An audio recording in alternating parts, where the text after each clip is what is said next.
Thundergrunt.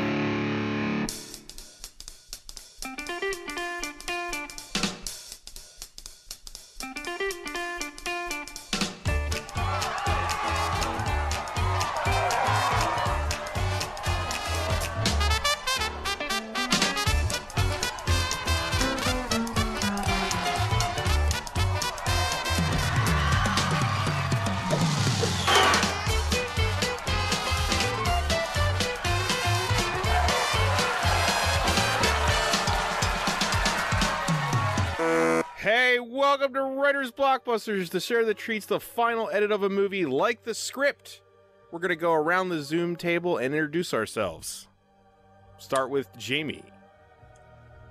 Jamie's World. No. God. Right into the dad jokes. There you go. Yes. Oh, you're a dad, so it works. Yeah. Well, anybody who saw this movie in the theater is probably dad age, at least. Yeah. So, Wayne's World. Oh, me. Yeah. Who are you, Jamie? I am Jamie Nash, host of my own cable access show called Save the Cat Rights for TV. Now in book form. Check it out. You can follow. I'm a screenwriter. I'm a writer. You know, you've heard the podcast. You know I am. What's your Twitter handle? Just say your Twitter handle. At Jamie_net. I'm sorry. That's wrong. At Jamie_net. This is incredible. It's an incredible beginning to this. At Jamie_Nash. Find out everything you need to know about me. Awesome. I am Jimmy George. I am a screenwriter and script consultant. My Twitter handle is at Jimmy R. George. I do not have a cable access channel. And I am Bob Rose. I am at Thundergrunt Bob. And technically, as I'm going to read this quote to start the whole show because I told you guys I would, because because I made this in 2020. I wrote this in 2020. It said, "It occurred to me that Wayne's World is the 90s equivalent of a movie about two broke slackers with a podcast.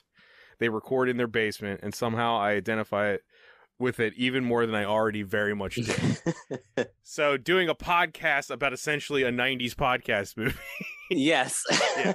It's meta. And we recorded this show in my basement also, by the way. So it's even more. Which kind of has a tiny bit of similar feel to the Wayne's World. It does. It has that kind of paneled wood. I have wood paneling in the basement and everything. Yeah. So, yeah. Bob's World. Aerosmith stops by every now and then. Right? Yeah. I have like 3 or 4 heavy metal dudes that help me out when we record. You wear a similar hat. I do. I wear a black hat. You dress in similar colors. I think this is a perfect segue into the first part, is saying what is this? What is our relationship to this movie? I'll go last because I feel like I'm going to have the longest answer. But Go ahead, Jamie. Yeah. Yeah. So this movie is not like a huge movie in my letterboxd or anything. But when I saw it, I thought it was great. I totally dug it.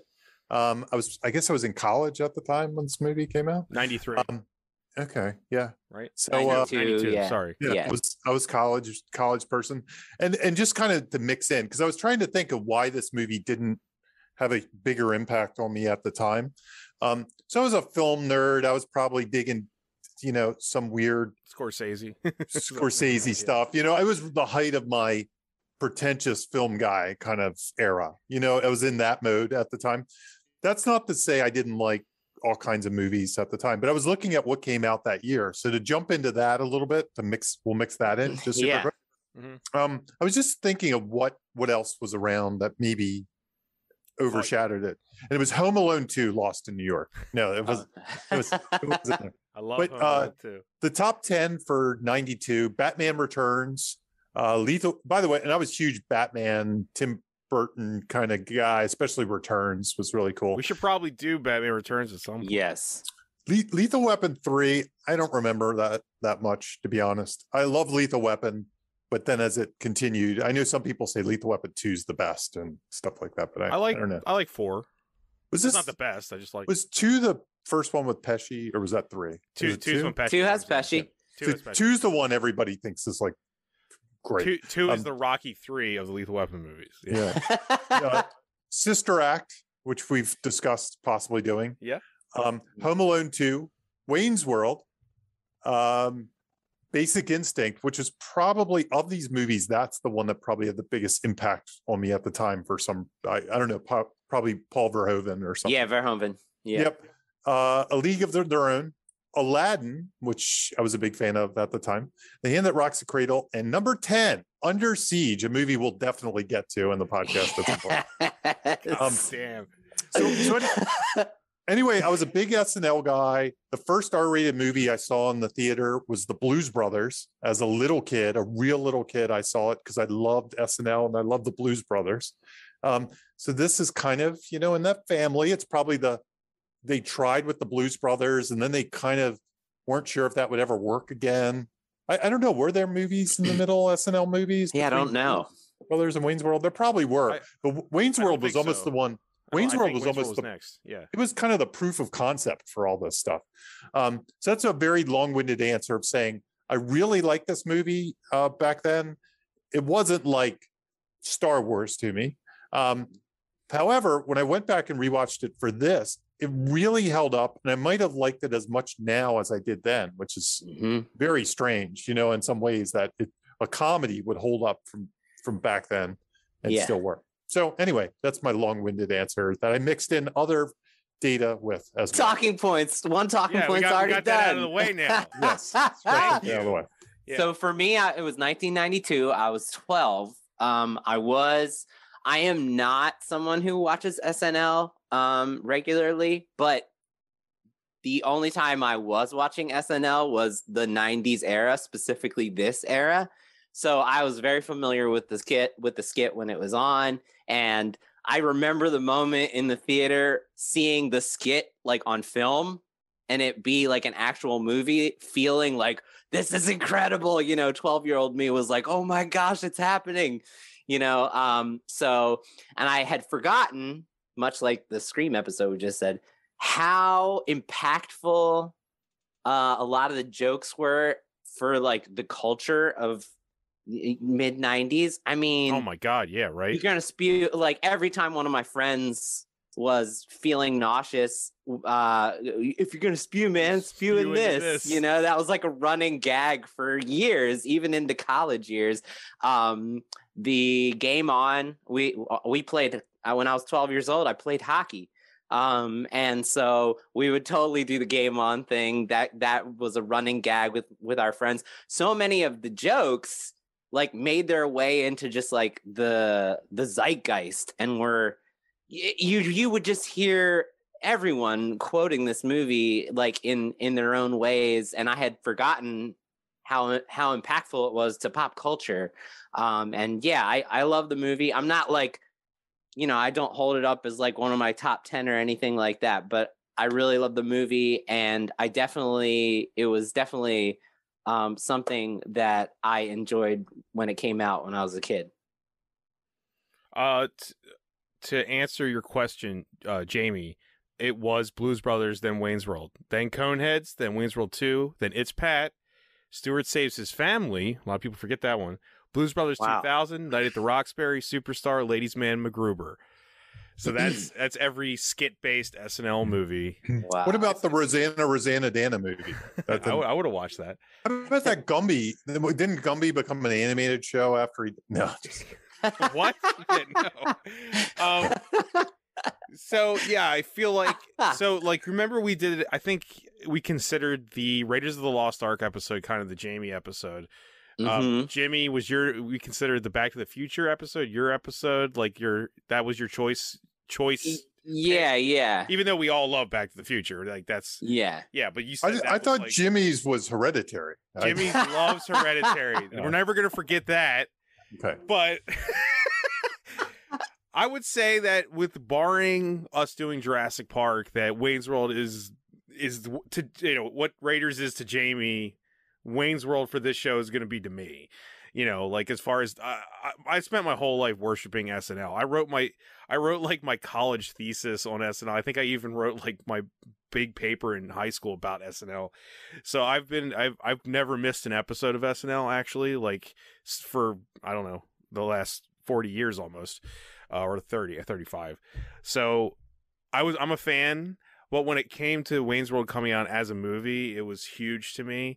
It pretty much is one of those things where I could say it defined me. I mean, you guys already pointed out that I basically live in Wayne's basement, and I probably still sort of dress like those guys, and I look like those guys, and the arrested development of my life is partly due to Wayne's World. I also kind of was introduced to a lot, like we're going to talk about, a lot of different types of humor, because Mike Myers is so eclectic and dynamic in all the different ways he can make you laugh.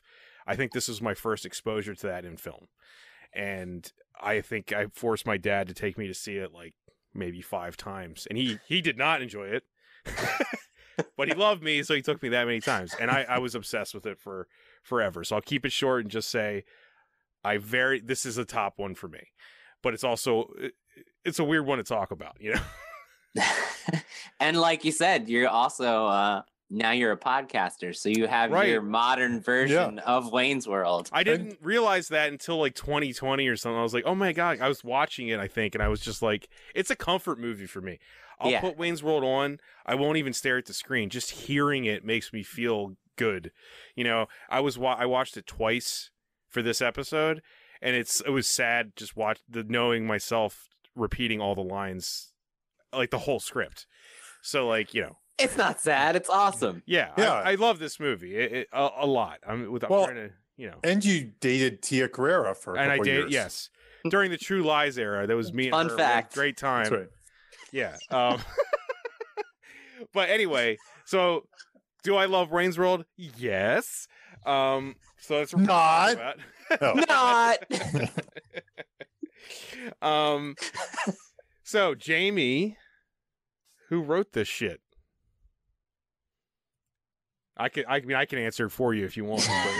Yeah, Jamie's looking for answers. I'll answer. It's actually 2 people who I also consider the architects of my sense of humor, which is Bonnie and Terry Turner, and Mike Myers, of course. But Bonnie and Terry Turner are writers on a lot of stuff back then that we all loved: Tommy Boy, Coneheads, Third Rock from the Sun, that 70s show, the Brady Bunch movie. They were rocking it back in the day. Yeah. Oh my gosh. It's like I don't even have to be here. I mean, this is what I say. That's what you say, but this is my. It's Bob's episode, Jamie. Yeah, I know this. Move over. You didn't even mispronounce the names right. Oh, sorry. It's Benai and Tari Turner. That's more like it. Yeah, sorry. It sounds like an 80s private investigator. Turner. Yeah.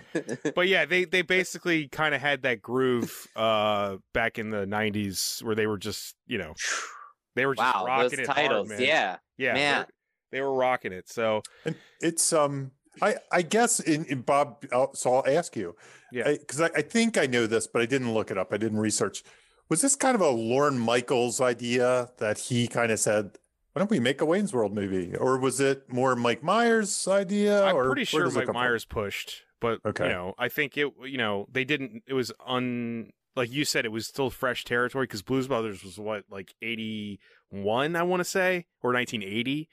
So this is, you know, over a decade later, and I think they were still unsure it would work. When it comes to behind the scenes stuff, I'm not like some Jedi expert on it, but I do know that Mike Myers basically fought to the death for Bohemian Rhapsody, and he did basically make Queen popular again for our generation. Like, they were not as popular as you might have thought, and then it became a meta joke in Bohemian Rhapsody, the that feature, he was in it, where he plays the guy who discovers yeah, right.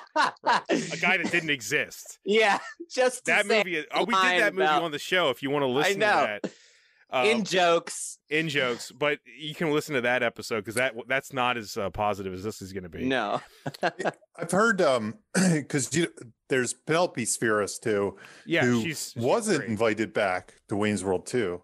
Yeah, apparently, allegedly, because her and Mike Myers didn't necessarily see eye to eye, and he handed a list of notes for the edit, and she said, "No, we're going with my cut," and then they went with her cut.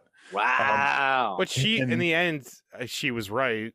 And Lorne Michaels told her, he said, "Well, you might want to reconsider because Mike probably won't want you back for Wayne's World 2. And he was right as well. Yeah. So there was some weird stuff. Tension.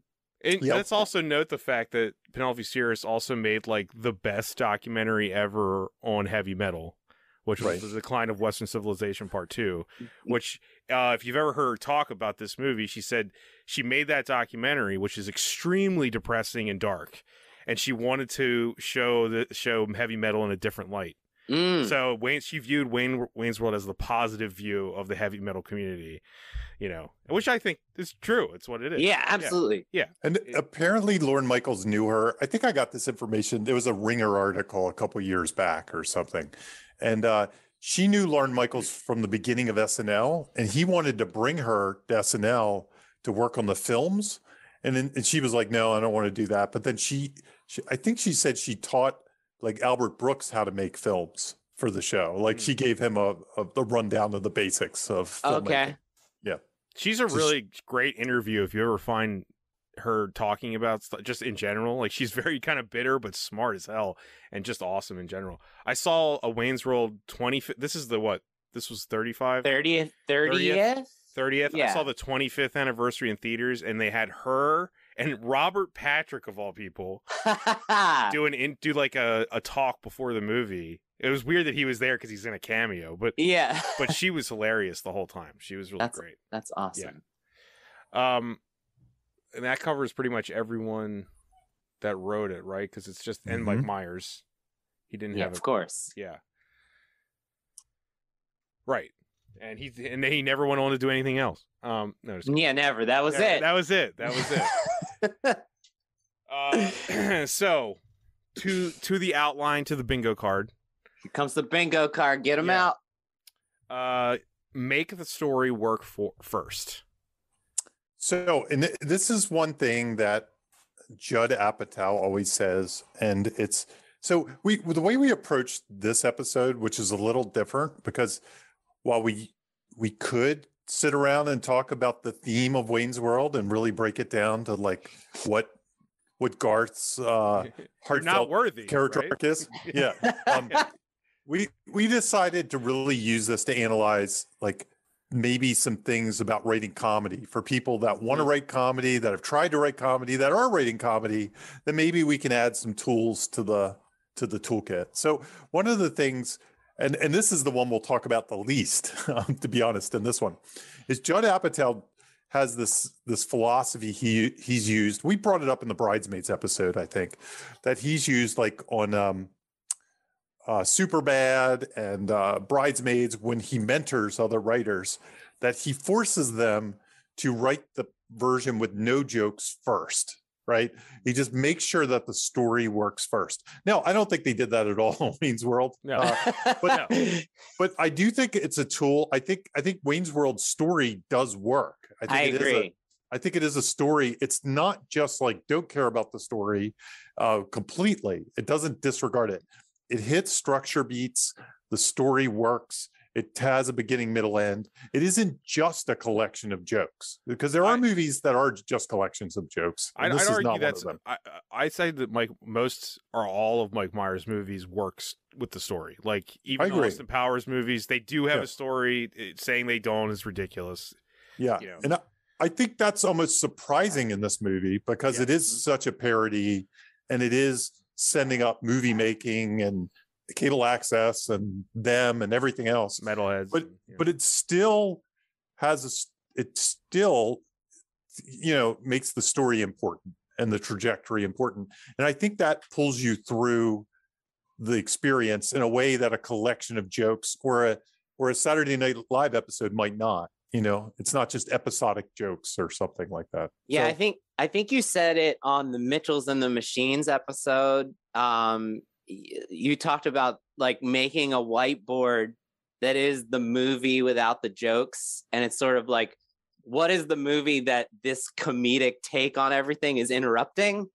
That was the way that you put it the first time you introduced this to us, and I thought that was like really instructive. Like this is like, two guys who have a cable access show that like someone tries to take advantage of them and exploit them and exploit them, and are they going to sell out, and what are the trials and tribulations of that scenario? And you could take that and like make a whiteboard of just the drama of that. Zack Snyder's Wayne's World does exist somewhere in the multiverse. Oh my gosh. It's kind of a behind the music episode or something, you know, the rise and fall, I'm watching the Kanye documentary right now, and you know, it mirrors that to an extent, you know. There's probably your music drama genre expectations, you make that list, and you start from there, and that gives you the bones to put all the jokes around. I like that. I was gonna say, like, you could save the cat this, right? I mean, you could trace that. I'm not saying we do that, but like there's a very they make fun of it along the way. The genius of the movie to me is, and the reason I've mentioned it so many times on the podcast, is like it kind of calls attention to that fact it's a movie all the time, and it makes fun of that. Like the Dark Night of the Soul part of the movie is literally just Wayne like giving an Oscar speech because he's lost everything, and they're making fun of that, but it's in the right place in the movie,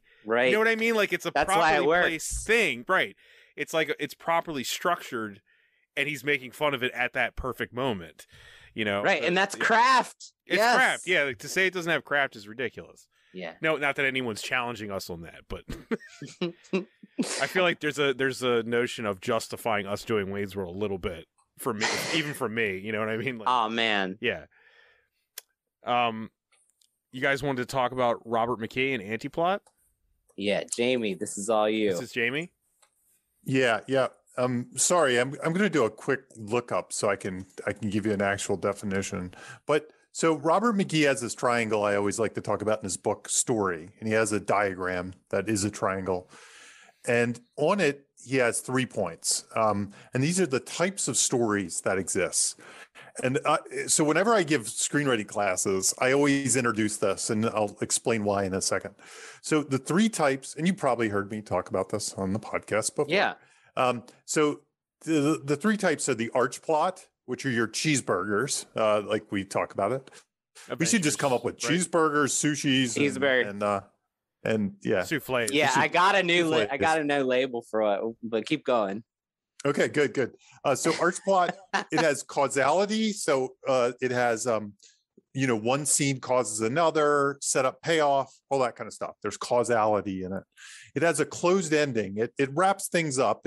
Whatever it promises, whatever dramatic question it kind of brings up in the audience, like will they succeed? Will they fail? Will they end up together? Usually there's an answer to that by the end. There's some closure. They usually take place in linear time, so it's not something that just jumps completely around in time willy-nilly. Willy-nilly, there's a term I don't use enough. I haven't used that term in forever. Willy-nilly, I like that. It's going to be the name of my next like Nickelodeon script. It's going to be like Willy and Nilly. There's usually external conflict as opposed to internal psychological. Usually there's a single protagonist. Like in this case, I'd say Wayne is nudged as the protagonist even a little bit. Yeah. Even though the two are a team. Consistent realities, and the protagonist is active, which we might talk about. I'm not sure how active Wayne is in this one. So that's arch plot.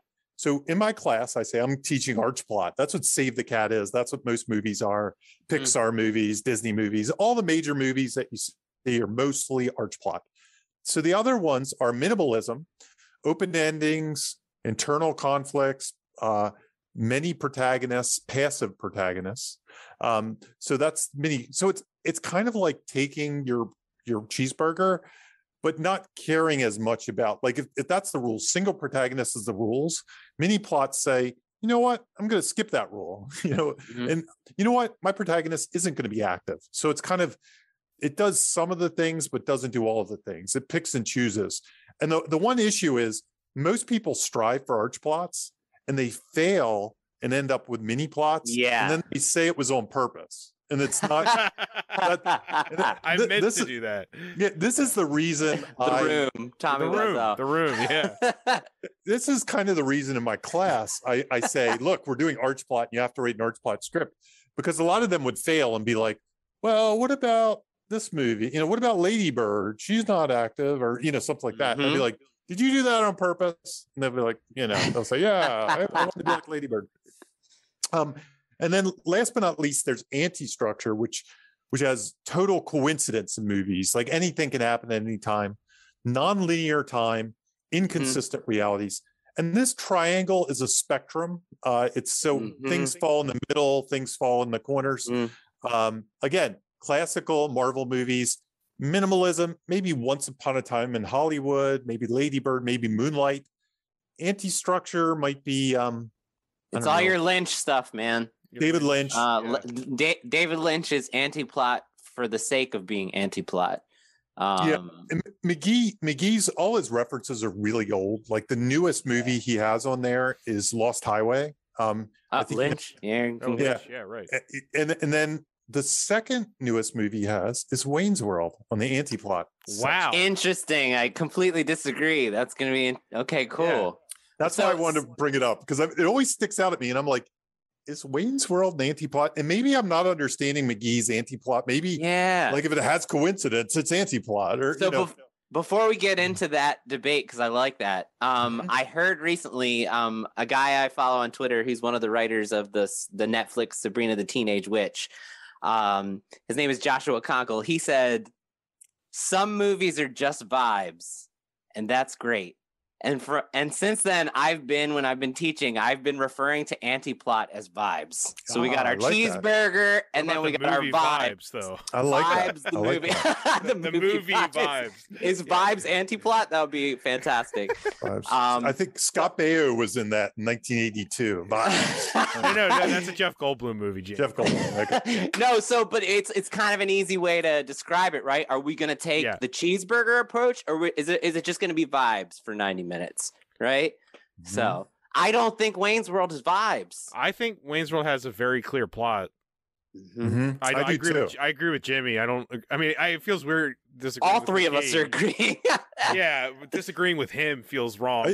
If anything, it feels like it might have some minimalism to it. Because I don't think Wayne necessarily is a totally active protagonist at times. At least, which kind of goes with his character. Right. Yeah. He kind of just reacts and goes with the flow. There's probably even a way you could reconstruct it purely to the love story, and maybe he's more active. He's got focus on that, but not the No, well, because he's making fun of everything that's happening to him. He's like he's almost pushing back on trying through the whole movie. You know what I mean? Like he's always like your classic comedy hero, right? Non-hero. We'll get into. We'll get there. Maybe McGee, if we were sitting there, he'd probably throw a book at us or a shoe or something. And he'd yell at us and say, "You idiots! It has coincidence. It's anti-plot or something. I don't know." You, my friend, don't know jack about story. Yeah, exactly. Just because it has the Scooby-Doo ending or something, that might be enough to skew it in his mind, anti-structure. But I don't really see it that way. If at best it's a arch plot that starts going down in the direction of it, it falls on the spectrum a dot or two down on the meter, maybe a dot or two toward the minimalism, but to me it is more arch plot. So anyway, so maybe this isn't on the talking point, but it's relevant. Maybe this will explain why McGee is putting, is it McKee is putting it in the box of anti-plot, and that is we've talked about this a couple times, and because we haven't done many comedy episodes, but I read a lot of amateur comedies, and one thing that people seem to be so concerned with is making sure their broad comedy follows like the 3-act structure to a T and is extremely cause and effect based and consequential. And I'm not sure if we've talked about the Trey Parker and Matt Stone video, the infamous one. Oh God, I love that. That's one of my favorite things ever. the but then therefore rule. Yeah. Here's the thing. Ironically, since these guys are known for South Park and they were using that technique to write a comedy, that can go out the window with comedies. Like the comedy audience does not care if a scene has no causality, if a scene just happens and it has no relation to anything else.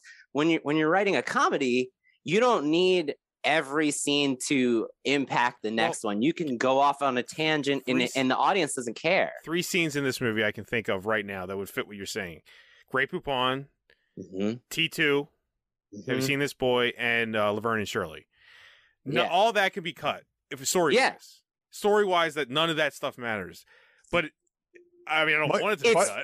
It's part of the experience. Yeah. By the way, Mike Myers wanted those cut, but Penelope. No, I'm just kidding. Interesting. Yeah, I was going to say, Jamie, I don't know if that's true. But yeah, those don't do literally anything for the story. But you know what? I'd argue they're for the character. They say something about Wayne and Garth. Right?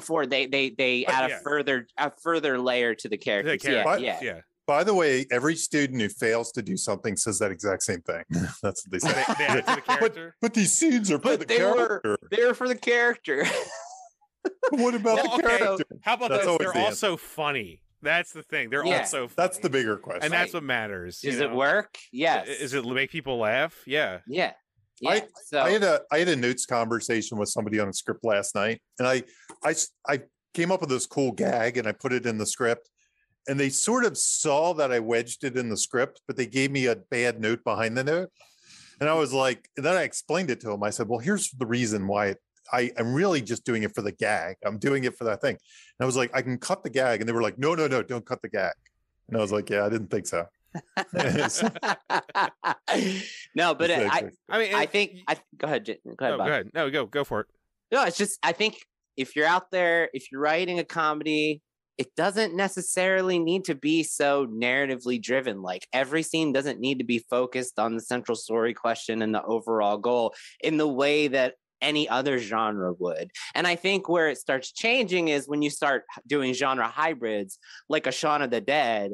You know, that's a horror comedy, and therefore the horror audience is going to, the broad cheeseburger horror audience is going to expect an experience where you have a cause and relationship effect and it's all got forward momentum and it needs but then therefore. Can I also add too, like, I don't think we'll ever do this movie, but what is like one of the most beloved comedies in the last 20 years? I would probably say like Step Brothers, right? Step Brothers is not, the plot of Step Brothers is completely irrelevant. Right. But why do people love it? Because it's funny. Yeah, and the characters. That's all that matters. Is as long as the comedy is born out of the characters. It's an improv movie, basically. Yeah. It has very little that matters what's happening and what causes each thing. It's just people adore that movie because it's funny. And you said earlier, this kind of like, to your point, why are those scenes that you mentioned from Wayne's World funny? And why do they deserve to be in the movie? Because they're born out of the character. Right. The characters, Yeah, because they're the two of them joking around and being who they are. They're organic. They're organic. Yeah. Right. Jamie, we cut you off. What were you gonna say? I don't think I had anything. I don't think I was saying anything. Okay. Interestingly enough, though, I agree and I don't agree that, like, I do agree that there's certain movies, and I think you're right about the genre thing. I think that's where it crosses. Like this is a movie we almost expect because it's coming from sketch comedy. Yeah. Almost go off on tangents and have riffs. Mm-hmm. But I remember early in my career, I wanted to be a comedy writer. That's what I wanted to do first. And my first few scripts were all comedies. I like view pure you comedies. as that, Jamie, if that makes me too. sense. So they were all Farley brothers. Yeah, you saw Lovely Molly. It's got a lot of laughs. It's hilarious. Pretty funny. You know what? I think that we had the funniest segment in VHS 2. I agree. It was the comedy segment of that movie. So when I started out, I wanted to be the Farley brothers, the third Farley brother. That's really what I wanted to be. And I started to write scripts that way. And I had a writing partner at the time, and he was that way. And our rule was the only thing that matters is how much they laugh, and they won't care of anything else. Mm-hmm. That was a big mistake, by the way. And I learned that after about 6 or 7 scripts that, laughs go so far. Like people are like, this is really funny. It doesn't make any sense, but it's really funny.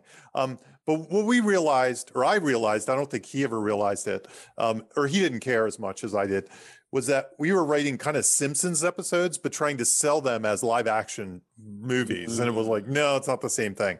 So I do think you have to be cautious. And this is my Judd Apatow thing, like make the story work first and then add the jokes. I think you have to be cautious that you don't have too many of those asides, especially in spec screenwriting. That's kind of not as fun as watching Mike Myers and Dana Carvey up on the screen when you're just reading it on a page, and you're deciding if you want to buy that script. It's not as fun as seeing Will Ferrell, in Step Brothers. Well, okay, Step Brothers works because of those guys, really. Like you said, improv. They probably got there and just cranked some stuff out. If you watch the behind the scenes of that movie, it's Adam McKay just saying, "Okay, now say this." It's not like they're reading from a script. They're like, he's like, "Say this now," and they're like, "Okay," and they try different stuff. So you know what I mean, like that, and that ends up in the movie. That's not written down at all, you know. So it's like. I wasn't, and Jamie, I totally agree with you. I wasn't trying to say just bullshit your way through a movie and it's funny. I'm not saying that at all.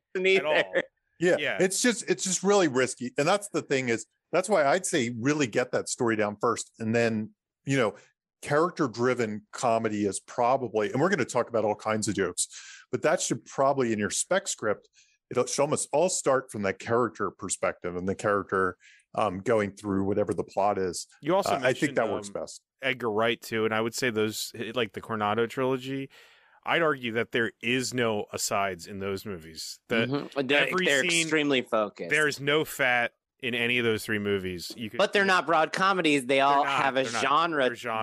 They're like a genre hybrid. So I think that they're comedies, but to me, I almost view them more, I don't know, prestigious a little bit more than the average comedy. They're extremely arc plot. Everything is tied together. It's strange though, because when I think about it, besides something like this that's almost spoofy or parody, what are the things that aren't hybrids of some sort? They're either romance. I know. Most things are. Even when you go back to like Liar Liar or something, it's like magic. Yeah. So on this, I have a podcast on this podcast called Shrimp Night, and the last episode, the guest argued with me that comedy wasn't a genre. Interesting. Which is interesting that this is going to be the episode that follows that, but like I was saying I kind of agree because we settled on the fact that there's comedy and drama, and then it's like an umbrella of those two things, and then everything under it is like the other sub, like horror, and then there's like sub drama. It's like tonal almost. This is like a heavy conversation. Oh, like he was like he's like comedy's not a drama. I don't know what to like list as a comedy director, and I was like, Jesus. Yeah, so it was a weird conversation. For the sake of this episode, we're gonna say that comedy is a genre. And if it is a genre, Wayne's World definitely is like it firmly is a comedy more than anything. And I don't think you could argue that it's comedy first. Yes. It's comedy first. So, Jimmy, you had to think about coincidence in comedies. Yes, is that what you're talking about? Or is it something that just it's another part of this whole conversation about like what's the difference between an arc plot and a mini plot and an anti-plot stories. And we've talked about in many episodes before. I know we're saying that a lot, but we're on episode number 74, so we have nothing reality. New to say. Yeah, we're done. We have nothing new to say. Jump the shark. If you're telling like an arc plot story that's a drama or most of the genres, the audience will really only forgive one coincidence, and that coincidence is usually your like why now scenario, your catalyst for the whole events of the story. And I think like in this movie, I think the one coincidence is Rob Lowe messing around with his girlfriend and her flipping the channels and showing him Wayne's World, and he has no idea what it is. And that's the catalyst for all the events of the story. But after that, this movie is just chock filled with coincidence. Sometimes as a joke, things are coincidence. And I think it's just a great example that just like the but then therefore, when it comes to comedies, if you're playing in the comedy genre, the audience doesn't care if things happen because of coincidence, because like that's farcical, right? Like that's why life is funny. Yeah. So also that was all I wanted to say. On that. Yeah, I was gonna say it's self-aware of the coincidences. So even like this movie specifically, or spoofs in general, it feels even like, you know, maybe in like a game night, the coincidences might stretch you a little bit, but in something like with this tone, where it's literally calling them out and making fun of them, like hey, let's set up. It's almost better because of the coincidences, right. Yeah. Like let's set up all these side characters, and then at the moment when they have the idea on how to, you know, win the day, all of them just happen to be at Stan Mikita's Donuts and are totally ready to help. You know what I mean? Like it's all manufactured, but it's on purpose. And if it had no comedy in it, you'd be like, this movie's bullshit. But it doesn't matter. It doesn't matter. Yeah. So, you know, it's the one genre where, you know, it's fine that there's coincidences and you don't even have to sweat that. So that was all I wanted to say. I think that's important. It feels perfect. We talked about coincidence a lot. I think even like with Marvel movies and stuff. Because if you have more than one, it feels everyone's like, I don't know. Yeah, we even had a complicated conversation about it with Joker, because there's like 12 coincidences in that one, but it's kind of Joker is telling the story and he thinks it's a comedy. So it makes it okay. Because in his mind, it's hysterical. So, but yeah. You wanted to talk about non-heroes? All right, so this is a concept I haven't really thought about before, and it sort of came to my attention in this episode. So I'm going to talk about two books in this episode, both by the same writer, a guy named Steve Kaplan. And the books are The Comic Hero's Journey, which is sort of like a Save the Cat that's specific to comedy. And the other one is The Hidden Tools of Comedy. This one is from The Comic Hero's Journey. And I kind of wanted to throw out these concepts that he has in the book and see what you guys think about them in general for coming up with comic premises and whether it fits in with Wayne. Okay, so the quote he starts the chapter at is like, humor thrives between a person's aspirations and their limitations.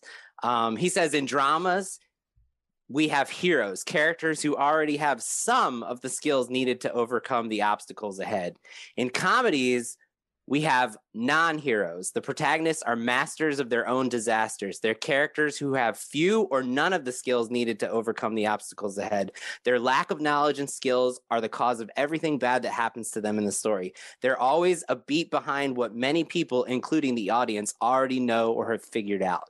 And the example he gives in the book, he used something similar to this, and I made it a little bit more about like the comedy genre that we're talking about. He said, put James Bond, a trained spy assassin, in a room with 12 guys with guns. That's a hero scenario.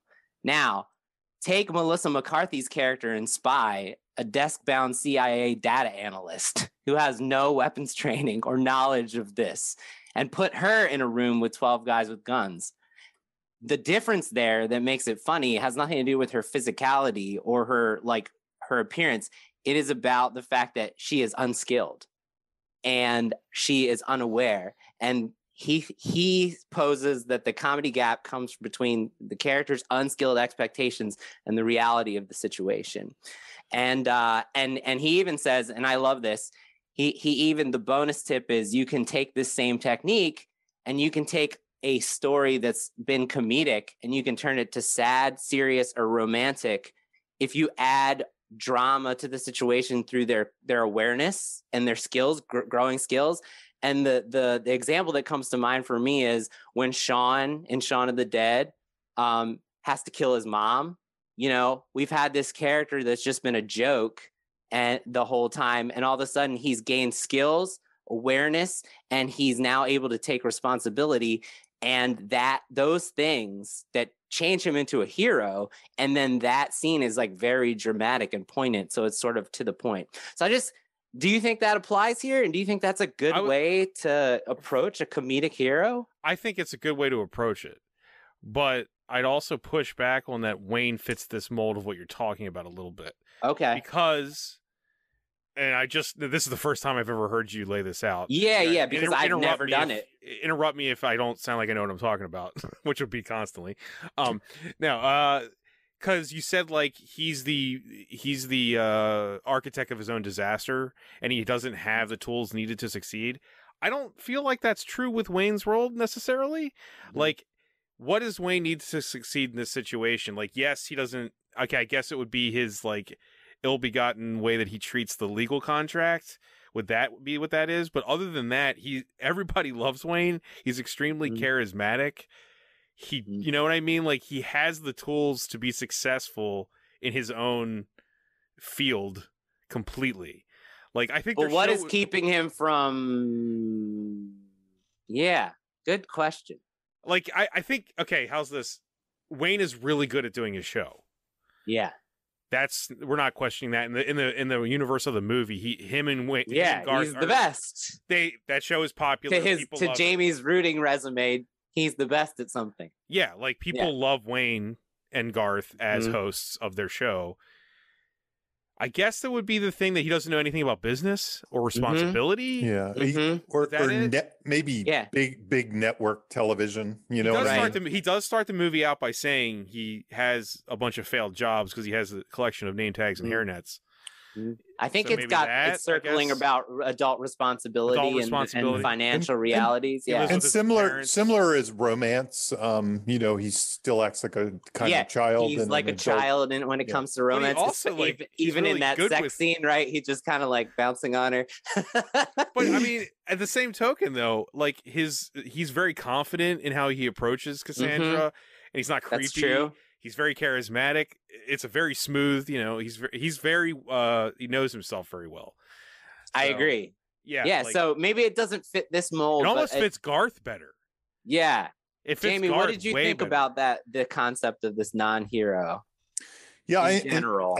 Likewise, I'm kind of wrapping my head around it too, because I see where it comes from. I see where it comes from is it because I was even when you said Melissa McCarthy and James Bond. Well, I was going the middle ground, Austin Powers. You know, he does kind of have the skills, right? He is, but he's that's he's true. out of time and doesn't know the current. He doesn't have the skills of the current present day world. You know, the knowledge of his lack of awareness. He's a fish out of water. Fish out of water. Yeah, the hero doesn't fit in.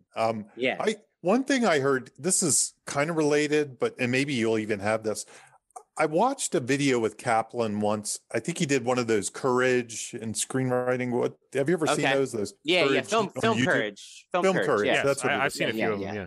And he said something that always stuck with me in one of those, which was, and I say it always stuck with me. This is that joke that we were talking about earlier, but I can't remember the exact words of it. So it was. He said that comedy gives the truth of a situation where drama almost gives the fantasized version of the situation. Interesting. And what he pointed out to, he said, okay, and this is the part I remember. He said, okay, who's seen Hamlet? And then, you know, he talks about the people. He said, okay, have you ever seen Hamlet where the actor let out a long fart during one of the, you know, speeches? And to me, that always stuck with me because comedy is showing the reality of people that they let out long farts during speeches, whereas drama, in some ways, it wouldn't do that. You know, it's not going to undercut it with the humanness. The character would be too perfect for that to ever happen. Yes, it's just not what that's about. It's not about revealing all their imperfections as a heroic person. You know, that's good, and it made sense to me. I don't know. It's similar. Would underdog be a good word to use here? Like, I feel like the comedy underdog, especially in the 90s, was. I'm not a fan of that movie, but I guess not the. I'm just you know what kidding. I mean? Yeah. But wasn't that the mold of this time period too? Yeah. Like your Chris Farley's and your Adam Sandler's were, and all of them were your comedy underdogs, and the movie kind of held them up for being the slobs and for being the people that couldn't succeed. I think that's I didn't put this on here, but I think it's kind of related. This is kind of a conclusion I always came to when I was doing comedy back in the day. Comedy can either have a oddball characters in the real world or real characters in the oddball world. Interesting. And it's weird when you have oddball characters in the oddball world. It's kind of a strange thing. Like Idiocracy is the normal guy in the oddball world. Exactly. Right. Either the world has to be the straight man or the character has to be the straight man. It's one or the other. And that makes me think of Palm Springs, which we were talking about before we started recording, you know? And I mean, so in this, what's one is this then, Jamie? I think Wayne and Garth are the oddballs and the oddballs, and then they're trying to be in the world of regular television. They're trying to navigate television. Textbenjamin represents the normal world. They're disrupting the stiffs. Maybe not so textbook definition of what I read there about this non-hero concept, but I think it is circling around what he's describing here, because at the end of the chapter, he just basically recaps that the keys to comedic non-heroes are lack of skills to handle the obstacles, and maybe with Wayne it is knowledge of the business world and the real television. Right. I agree that. I'll come on to it. And the second key is naive expectations versus the reality of the situation. Which, I mean, that Dumb and Dumber, that's the whole movie. Well, you know? and you're right. Yeah. And it is interesting. Every situation, they don't really know what's happening with the reality of what's Dumb and happening. Dumber at some point? Sure. I would love that. Jamie, I didn't mean to cut you off. Go ahead. Yeah, no. I'm just tagging on to what you said. It's kind of a thing where the idea that you have of somebody being ill-equipped, it could go either way. You know, it can be an ordinary hero in a goofy world, so the hero isn't used to the goofy world, straight man, or it could be the goofy hero in the ordinary world, kind of rubbing against each other, which also is ill-equipped to deal with the world.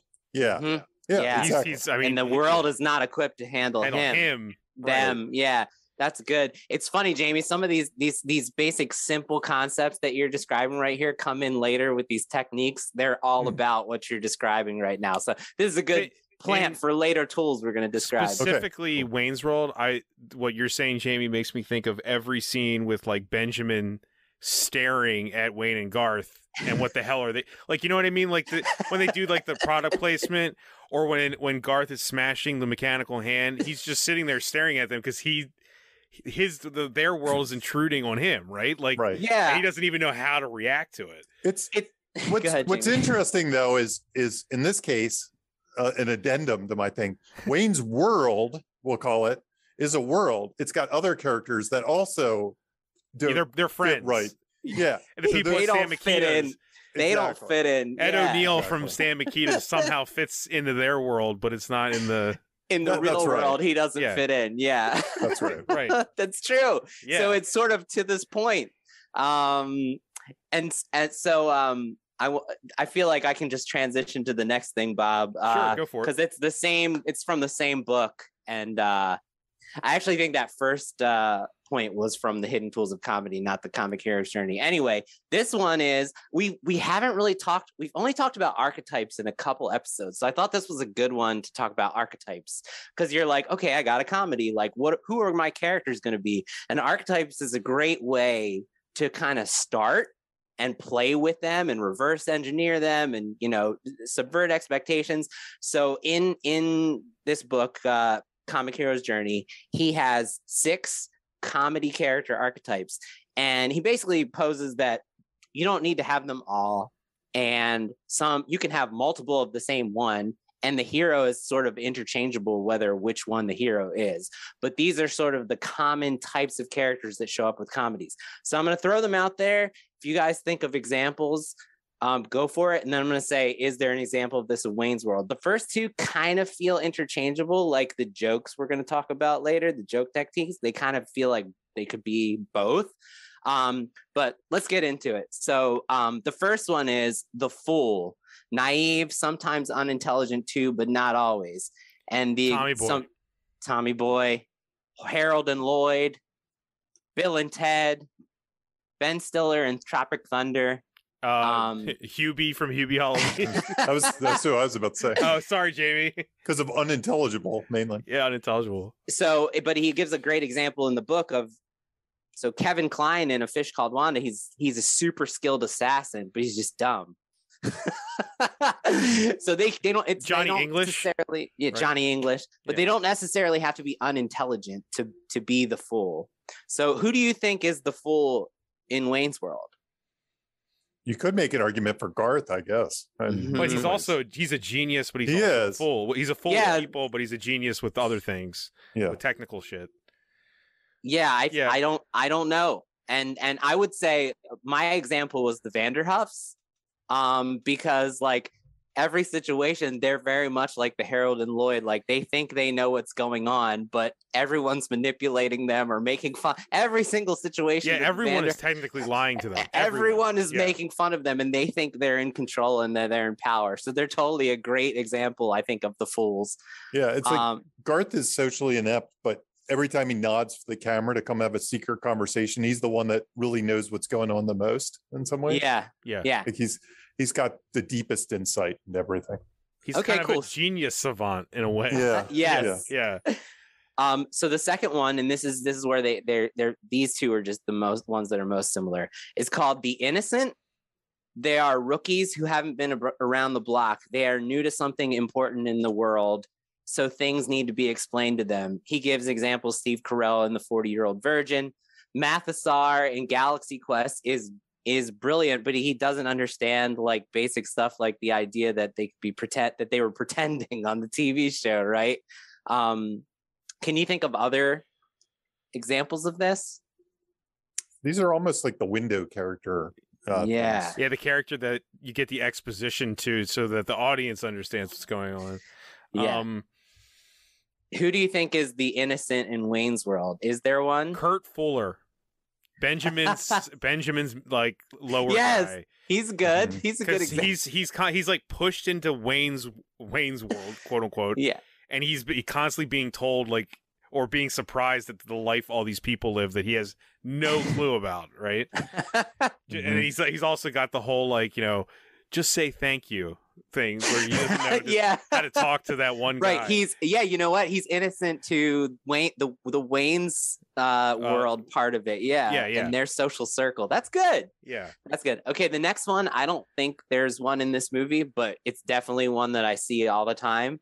The voice of reason. They know the truth or think they know the truth, but can't get others to listen to them. Often, this is like the comedic half man, the mentor, and sometimes they're the hero. Like he gives examples of Patches O'Houlihan in Dodgeball, Carl Weathers, Chubbs, and Happy Gilmore. Agent K in Men Black is the voice of reason. He's the one who's got all the experience. Do you think there's any in Wayne's World?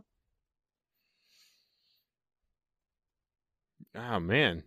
Yeah, it's interesting because there's not that character like I sold out. Now look where it got me. I sold out. Look where it got me. You almost think that would have been Alice Cooper, but that's not his scene. Yeah. You can almost see Alice Cooper doing that. Or even in a weird sort of way, Ed O'Neill's character. Like it could have been cut. That seems like that could be something that was. It cut, feels right? like that somebody would offer him a lesson, right? Yeah. You shouldn't do this. Right. Okay, so the next one. I mean, this one is like definitely a common one. The Animal. They're physical and direct. They follow their primal urges, and sometimes they're even the hero. John Belushi in Animal House, Danny McBride in Eastbound and Down, Melissa McCarthy in Bridesmaids. I mean, here, what do you think the animal is? Well, it'd be maybe Phil, I guess, but he's not really in the movie that much. But he's the guy who parties too hard. That's a good one.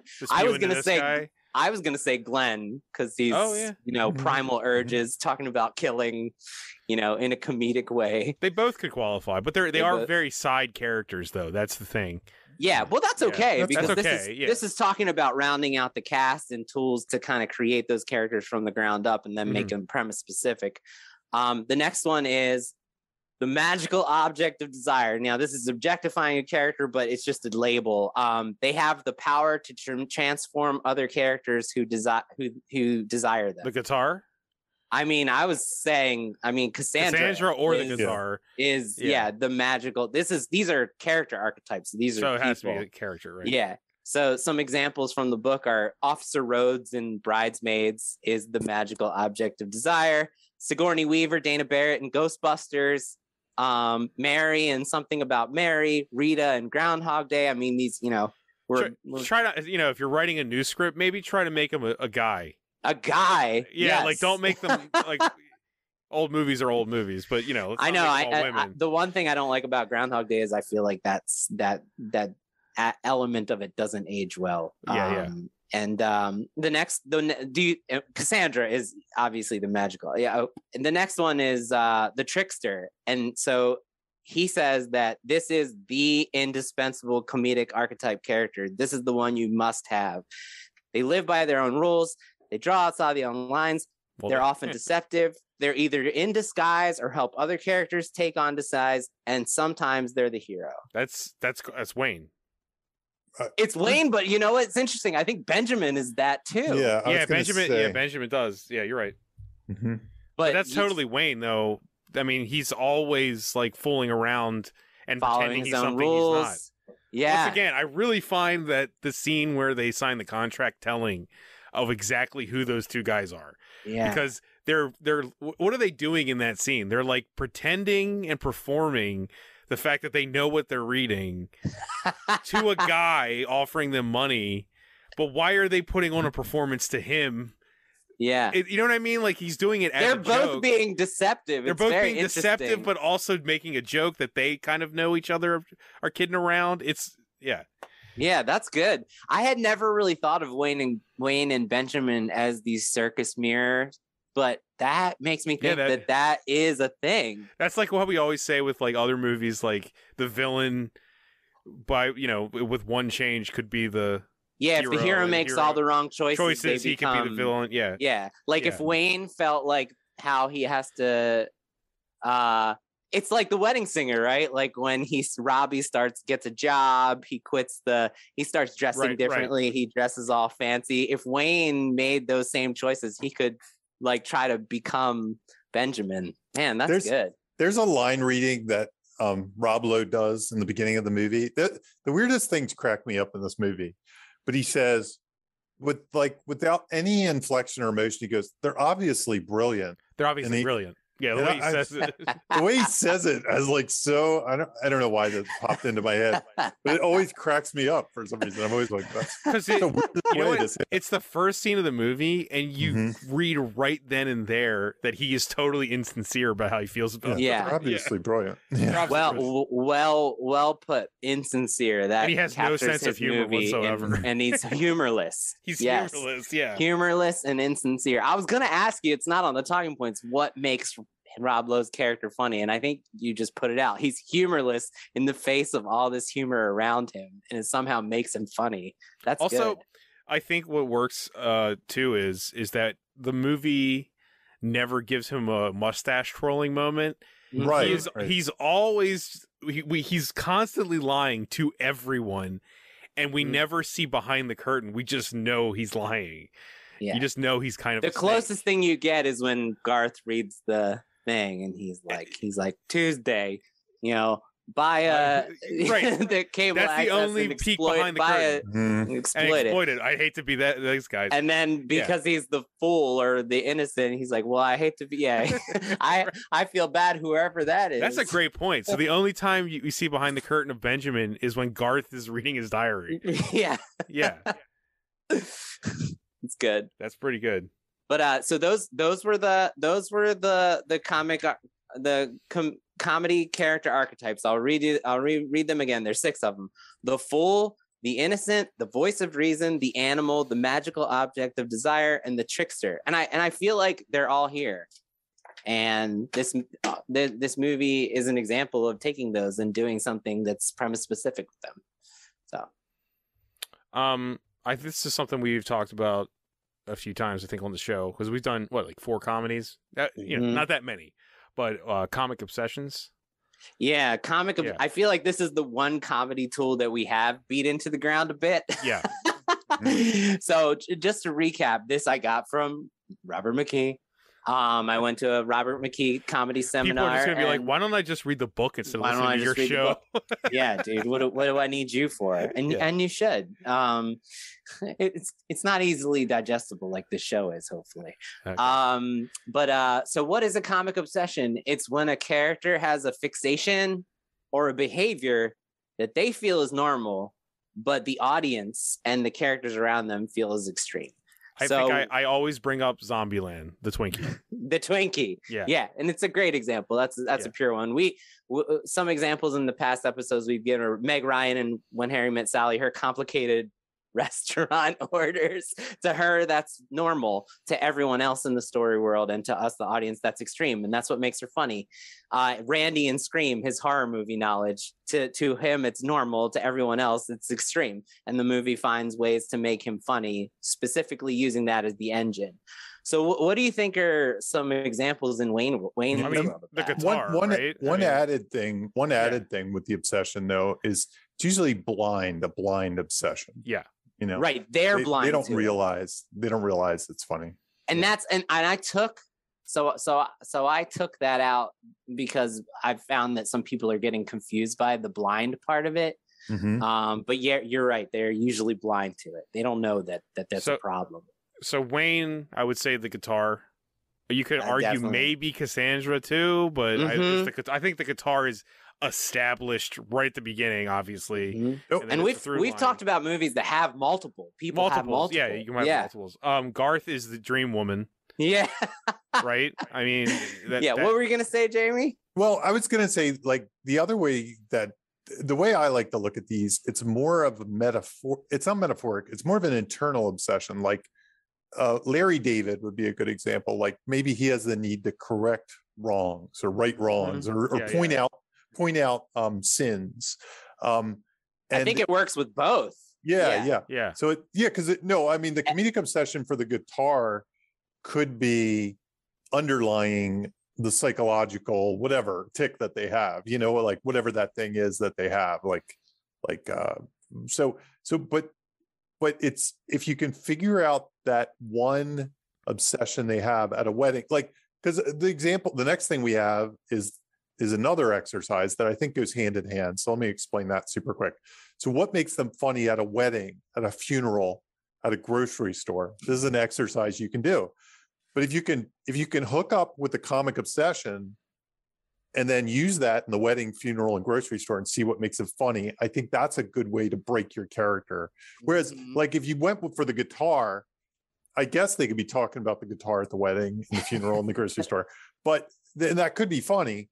But there's probably something else. It's probably the same reason he obsesses over the guitar. It's his obsession that applies to the wedding, funeral, and grocery store. Good point. Like that's the way I use it. Jamie, to use your example, the episode of Curb where Larry wants to take the golf club out of that guy's coffin during a funeral, right? Because they put they put his own golf club in there, and only he would think to do that, right? Right. Yeah. Right. That's good. That's a really good example. I was gonna say I think Wayne and Garth have a comic obsession with the observational wordplay riffs. Yeah. And I said Garth at a grocery store would be like, if she was a vegetable, she'd be a baked potato, like those types of things. So I'm glad you brought that up. We learned that from the Good Boy writers who were also writers on The Office. They said that was an exercise they used when they were discussing characters, and coming up with trying to figure out what the comedic engine was for those characters. Right. And like Dwight Schrute might be following the rules at all costs or enforcing the rules, in at a wedding, funeral, and grocery store. Could you almost argue that like Wayne's comedic obsession is always subverting the more serious aspects of life? Yeah, that could be. Yeah, maybe he would mess around with the line, the 13 items or less. He might bring like a full cart or 15 items, just to fuck with the. There's almost a thing with Wayne, like he thinks. Now this is hard. This doesn't make total sense for his show, but it's almost like he thinks he's on the show at all times. Like he's always performing. He's always performing. Yeah. Yes. He's on all the time. He's always on. That's a great one. Yeah. So Garth is harder to pin down in some ways. He's the more defined personality. Like you can almost, but what he's because what makes him funny is almost his he's timid. He is timid. It's his social game is what makes him funny because he's got all the stuff, the other guy has, but then he's got these other barriers to get through. So it's I hard like to play, yeah, just after doing the giant drumming scene. Right. Yeah. Right. Also, Garth in this movie has 2 dream sequences, you could argue. Yeah, I think there's 3. There's 3, yeah. You know what I mean? Like, there's an internal, I don't know. There's an internal obsession that we're like, if you put Garth at a funeral or a wedding, we'd probably see a dream what was in his mind about that situation. Yeah, I think that's instructive. That's a good point. Yeah. He's always in his own head, whereas Wayne is performing for the world around him, Right. Like maybe he would see himself sitting in the coffin being pulled down in the ground, be like, wait. Like when he plays the drums, obviously he did play the drums because that guy heard him, but it didn't look like what we saw. Yeah. Right? Yeah. That's a good point. Yeah. So I think that brings us to the biggest section, right? Yeah. Of this is Jamie, this is yours, the funny filters.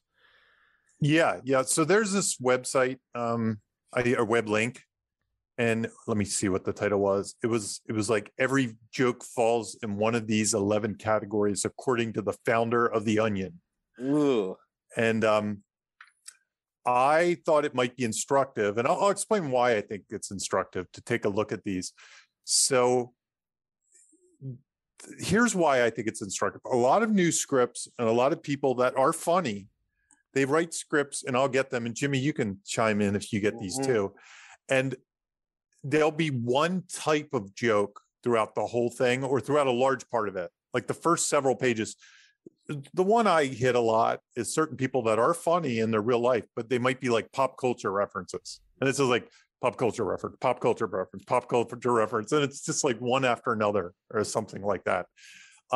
So I think by showing these 11 and showing how Wayne's World uses so many different types of joke forms, the broad spectrum of joke forms, maybe it'll challenge you if you have a similar, like you might think your script's funny, but maybe there's more types of humor you could explore in your own comedy script to make it a more broader, kind of dynamic.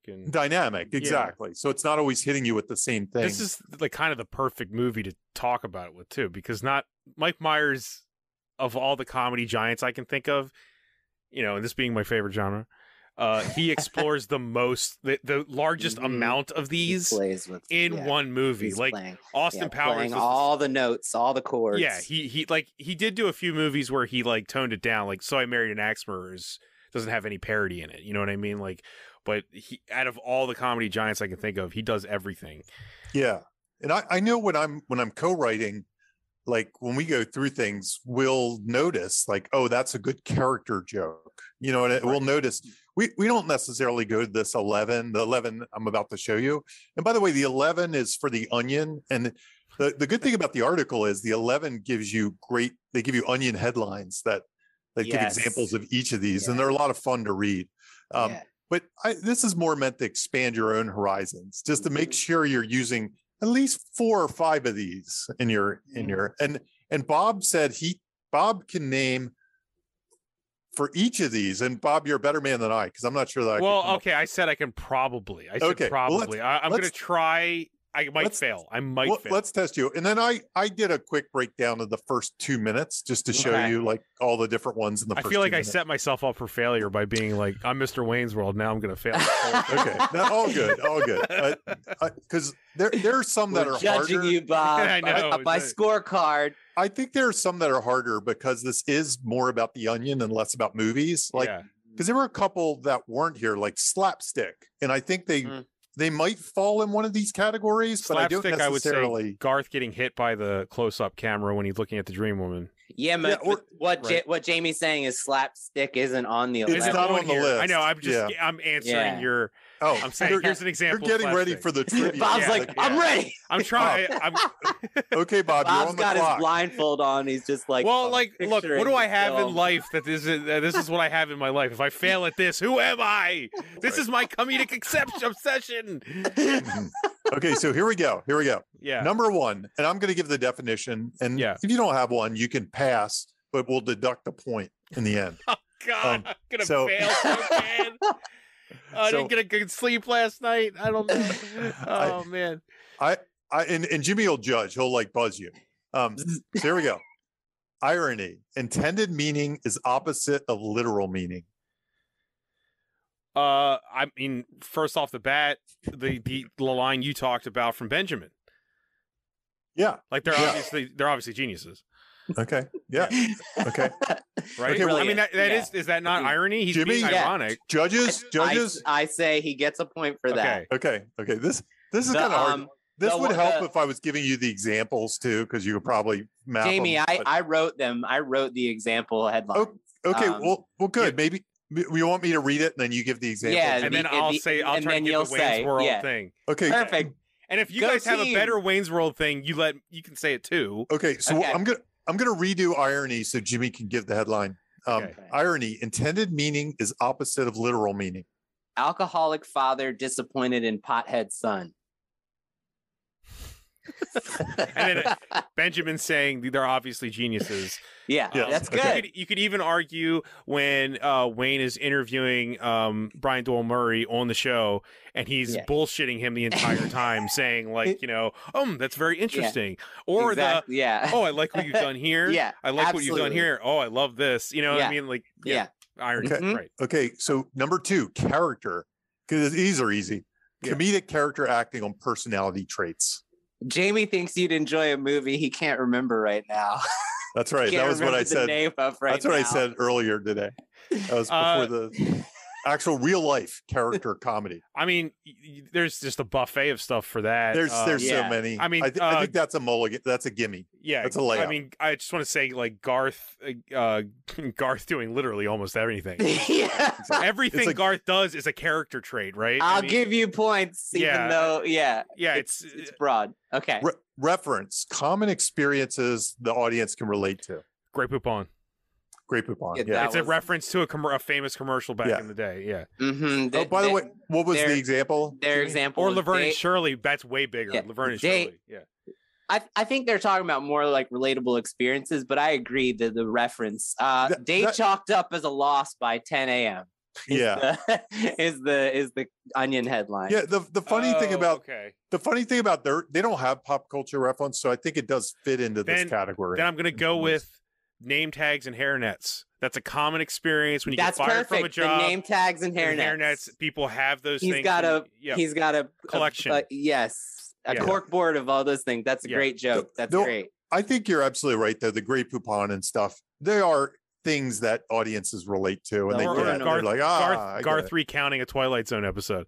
Yes. Yeah. Mm-hmm. So we're gonna weave pop culture into the number 3. I think so. Yeah. I think so. Okay. Shock. Surprising jokes typically involving sex, drugs, gross out humor, or swearing. What's the example, Jimmy? The example is holy shit, man walks on the fucking moon. There you go. So this might be, I don't know if this is going to work for this. It might be too obvious, but I think gratuitous sex scene, the fact that the title card comes up kind of plays on the shock of this. Like you're not expecting the title card of gratuitous sex scene to pop up. It's kind of meta and shock at the same time. Yeah. No, I think a sphincter says what? Like that too. Comes with this fits in this category. Would shock also just involve like surprisingly fourth wall breaking jokes, like the subtitle jokes? I think they're going to get more meta. I think this is circling around the inappropriateness of the joke. I agree. Yeah, in the situation, which is why I went to the sphincter says what. But I'm going to give you the point, Bob. I think if somehow you go like, oh, that's just wrong. That's just wrong. Yeah, you're shocked. That's just wrong. Okay. How about this? Would that be like rib for her pleasure? Yeah, it could be. Yeah, that's good. That's that involves sex. That's good. Or gross out humor. Or I'll take cream of some young guy. Yeah, there it is. That's it. Yeah. So that's another example of wordplay, puns, rhymes, double entendre. So some of the we'll keep some going. of them talk about it. Yeah. Number 5, parody. Mimic a familiar character, trope, or cliche in a familiar way. Now that could be Grey Poupon too. That could be the Grey Poupon. I would maybe go with the James Bond door. Okay. When he opens the door to the guys training for a James Bond movie. Jimmy, what's the example parody? Al Gore places infant son in rocket to escape dying planet. Okay. Okay. Well, because I said the spy thing because it says trope, and he's literally saying I want to see a trope from a movie I love. Right. Right. You know. Yeah. No, I think it works. Yeah. Hyperbole, exaggeration to absurd extremes. Jimmy, what's the example? Magnanimous boss, king of kings, allows employees to watch World Cup in his office. I like that one. Man, okay. I'm a little stuck here. Extreme close up. Extreme close up. Yeah. I had one from the first 2 minutes, which was Garth's drink at the bar. Okay. Yeah, He has that giant drink with 5 straws in it. Yeah. That's good. Is that not exaggerated? Yes. It's good. absurd drink, right? I work a lot in animation, and this exaggeration is one. Like if you're working on an animated script, I advise you just to do a pass of all your jokes and keep exaggerating deeper and deeper. You see how far you can push it, and sometimes that can even make them funnier and funnier. Also, can I go? I just want to go back to number 4 real quick. Okay. We totally missed the body cavity searches for Gashak. Oh Yes, yeah, that's search. definitely Yeah. And I was for parody, I was thinking when he splashes the water in the Oscar speech, that's a great parody joke. Yeah, and then hyperbole, the exaggeration, I was thinking that same scene, the film that just keeps running out of the camera for like the entire maybe my favorite shot in the movie that still makes me laugh because it's a wide shot of that. It's so just keeps coming out the entire time. So there's your exaggeration. Yeah, we both know there's no film in this camera. That's one of my favorite moments. Okay, so wordplay, puns, rhymes, double entendres, there's tons of this. So many. Sure. I mean, it's not. Does swing almost even count? Like, yeah, I think all those, all that stuff. Yeah. That's what she's. This is where that's what she said came from. That's what she said. Yeah. The Onion headline is Frito-Lay cuts off diplomatic relations with Snackistan. Okay. Oh man, I got a perfect one. Go ahead. Okay. Go ahead. Is this for wordplay? No, for the next one. Go ahead. Oh, okay. Good, because this is a harder one. Yeah. Analogy, comparing two disparate things. Jimmy, what's the example? Man approaches unfamiliar shower knob like he's about to break a wild stallion. It's like a new pair of underwear. At first, it's constrictive, but after a while, it becomes a part of you. Good. I think Garth has. That's good. You get the point, Bob. I think Garth has a ton of analogies. He's the one who's like, it reminds me of when I felt funny on the rope in gym class. Yeah. Right. Yeah. Madcap, crazy, wacky, silly, nonsensical. I don't like the Onion one for this. I'm not going to read it. Okay. Oh, really? Okay. Yeah, it's bad taste. Give me that couple seconds. It's in bad taste. Oh no. Crazy, wacky, silly, nonsensical. I would say Stacy falling through the ceiling. That's good. Landing. Stacy, lots of Stacy stuff. Hitting the car. Stacy Um, buying him a gun rack almost even counts. Like it doesn't. Yeah, it comes out of nowhere. Yeah. It doesn't have any preface to it. It's just funny because Wayne's reaction to it. I was gonna say the gratuitous sex scene where he's like, just sitting in bed with her in his tidy whities, and he's like, "Oh my!" Like I've fallen. Silly. Yeah. That's silly. Yeah. Got the point, Bob. Thank you. Sorry. Meta humor, jokes about jokes, or about the idea of comedy, or in this case, movies, television, whatever. Right. The Onion example is, it's sadly unclear whether this article will put lives at risk.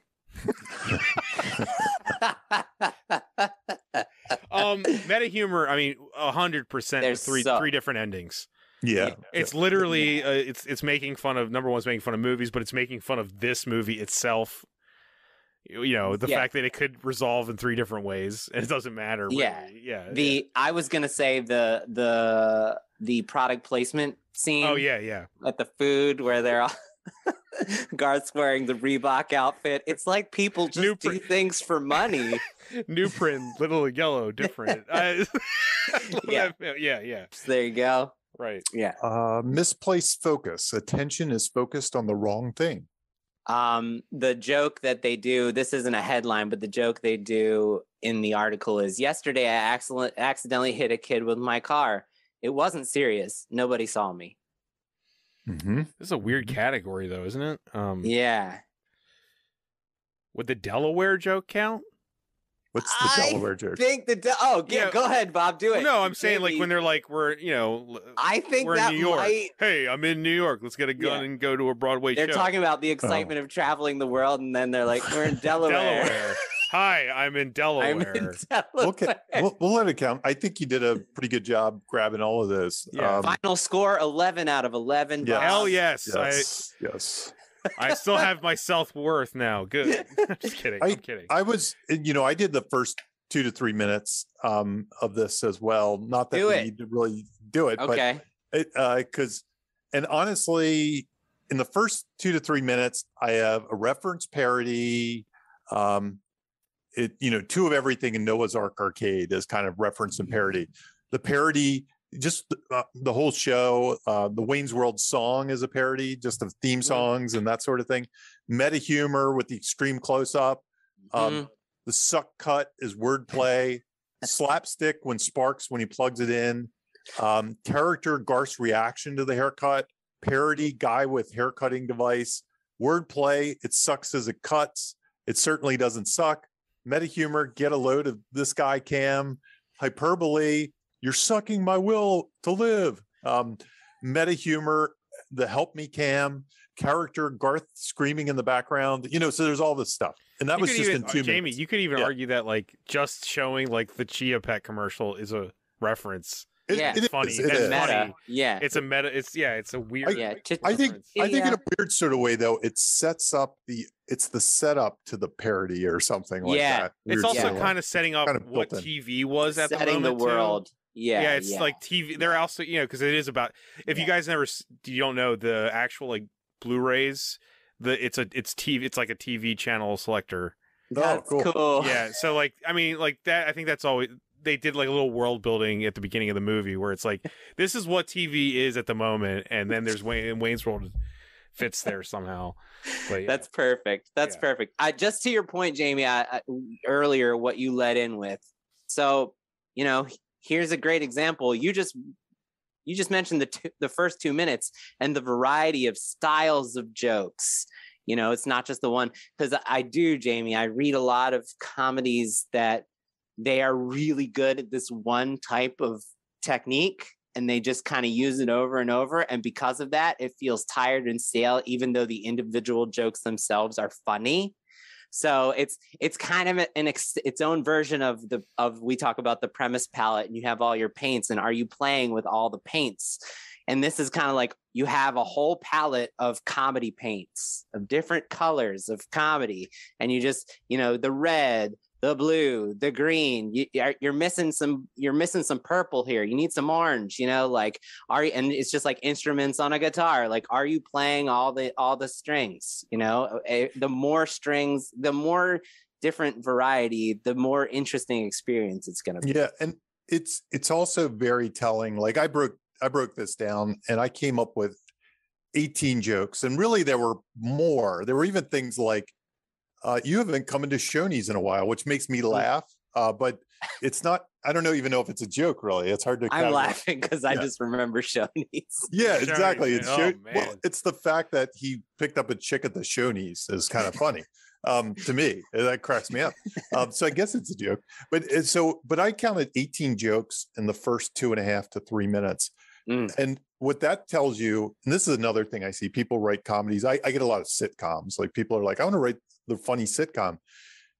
You got to stuff that thing with a lot of jokes. You need at least, maybe you don't need 6 per page jokes or 8 per page or whatever this is doing, but you probably need 3 or 4 per page. You probably need 3 or 4 across your pages, set up and payoff of some sort. You have written here, what would the Bohemian Rhapsody be? Yeah. What would that movie be? My answer, you have parody highlighted, but my answer would probably be Madcap. Yeah, Madcap. Now that we went through it, I think Madcap is it's hard to, because I don't think there's like an actual constructed joke of them singing the song. No. It's just good. To an extent, it's character. And Yeah, I think character, that's yeah. instructive. That's just because it's not a joke doesn't mean it's not going to be funny. Right. Right. They do bang the head bang build up is kind of the joke in that, but that I think that fits with Madcap, right? I think you're right. Wacky, silly. Right. Yeah. Mm-hmm.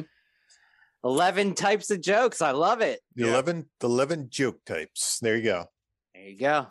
Oh, that's just a link to the jokes. I was like, what am I looking at? Running gag. Bingo card. Bingo. That was my example of the running gag. The bingo card. Bingo. Yes. Yeah, Jamie, I kind of just wanted to get you to introduce the concept of running gags, and then we can bounce off of each other from there. Yeah, no, running gag, and maybe Bob is a good example of a running gag from this. We'll stick with Bob. But running gag is just a joke that keeps coming up, and every time it kind of changes and gets funny. Not too different than a premise pretzel in some ways. It's very similar, yeah. It's very similar to it's a also premise a setup pretzel. and a payoff. It's got all those things, all that, yeah. all those things, why it works. It's almost like I want to call it a setup, a payoff, a payoff, a payoff, a payoff, or something like that. Stacy would be my number one thing. That's Stacy is like the thing that keeps coming back throughout the movie. You know, I mean, I think a lot of the comic obsessions in the supporting characters are just running gags. You know, I love you, man.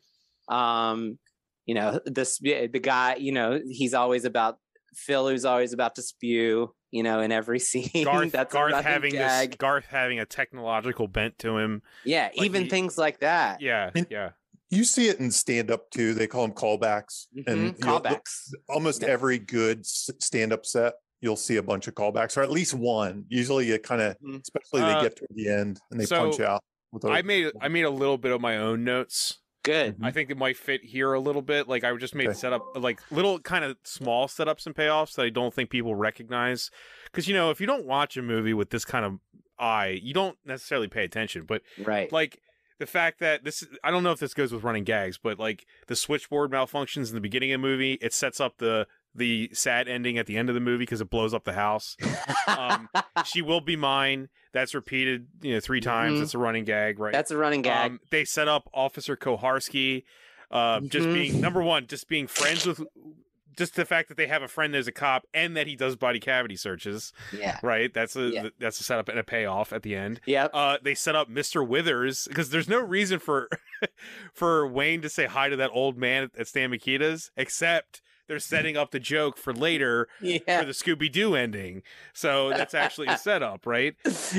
Something small like R.I.P. Meatloaf. When they talk to Meatloaf outside of Gasworks, he says the Jolly Green Giants are playing, and the smallest joke is at one point in a wide shot when Cassandra's beating up the guy, you see a bunch of dudes with instruments dressed like the Jolly Green Giant.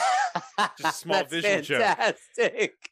joke. And so like that's enough. I won't say any more. But those are all great examples. Yeah, it comes from vaudeville, and where they said that if you do something on stage more than twice, it becomes funny, and then if you just keep the audience, if you keep bringing it back, then the audience just thinks it's funnier and funnier. And like the thing that's good is they can come in they can come in people, they can be places, they could be things, they could be dialogue, and they could be scenarios. Some examples are like Stacy's obsession with Wayne is a people thing. Places, the airport runway scenes. Thing, Wayne's quest for the guitar. Scenarios, Garth's dream woman scenes. The 5, 4, 3, 1. 2, 1. Scenario. By the way, my other favorite joke in it is the 5, 4, 3, 2, 1. I don't know why every time those goofy guys doing that just crack me up. I don't know. I'm going to go into why that's the technique used that I had never heard of before. That's going to be on it last in our list. And then dialogue running gags, not excellent and swing. 3 of them. Right. That's just 3. How many more are there? I'm sure so many. So it's just, this movie is a great example. There's probably at least 50 running gags in this movie if we really took it and broke it down.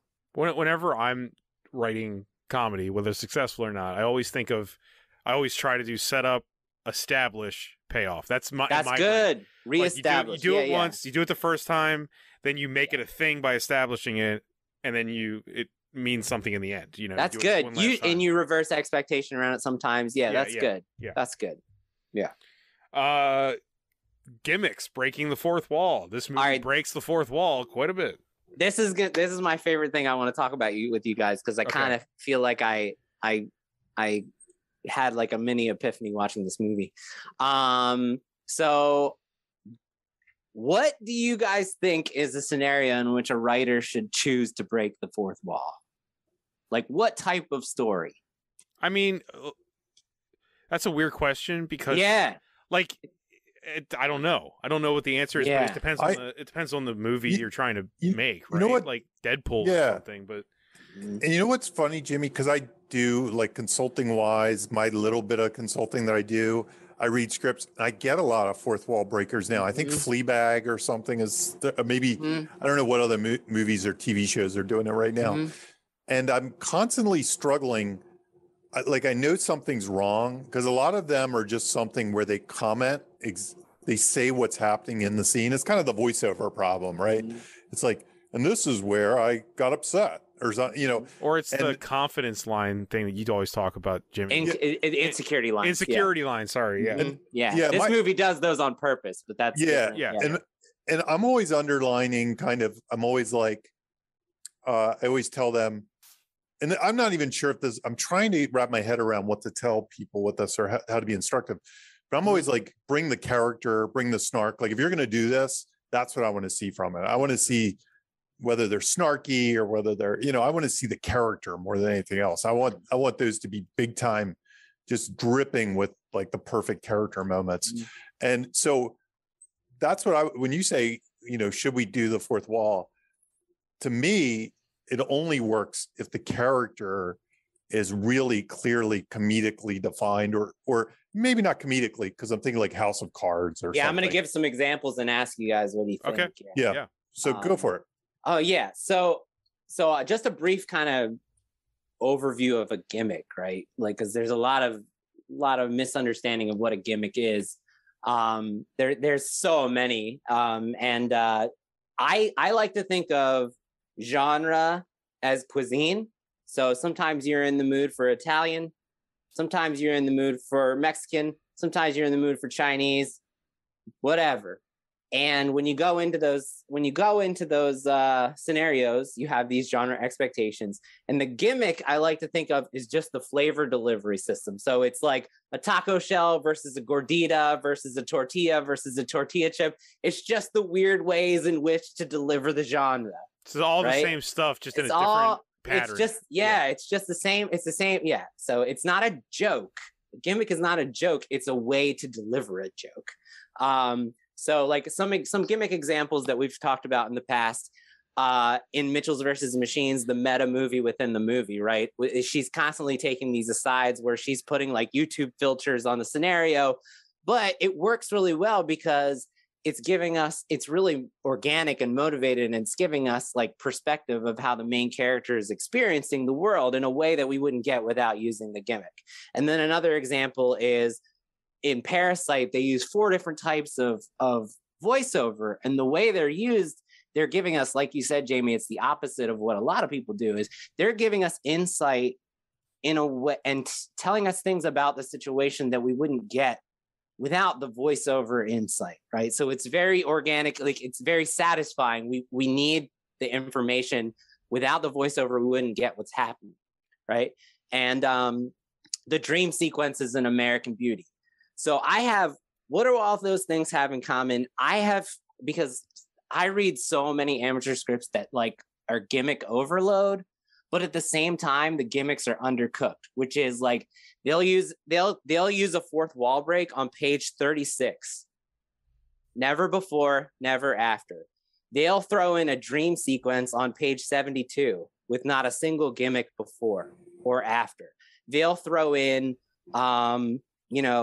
voiceover in the very end without any voiceover in the 95 pages that came before it.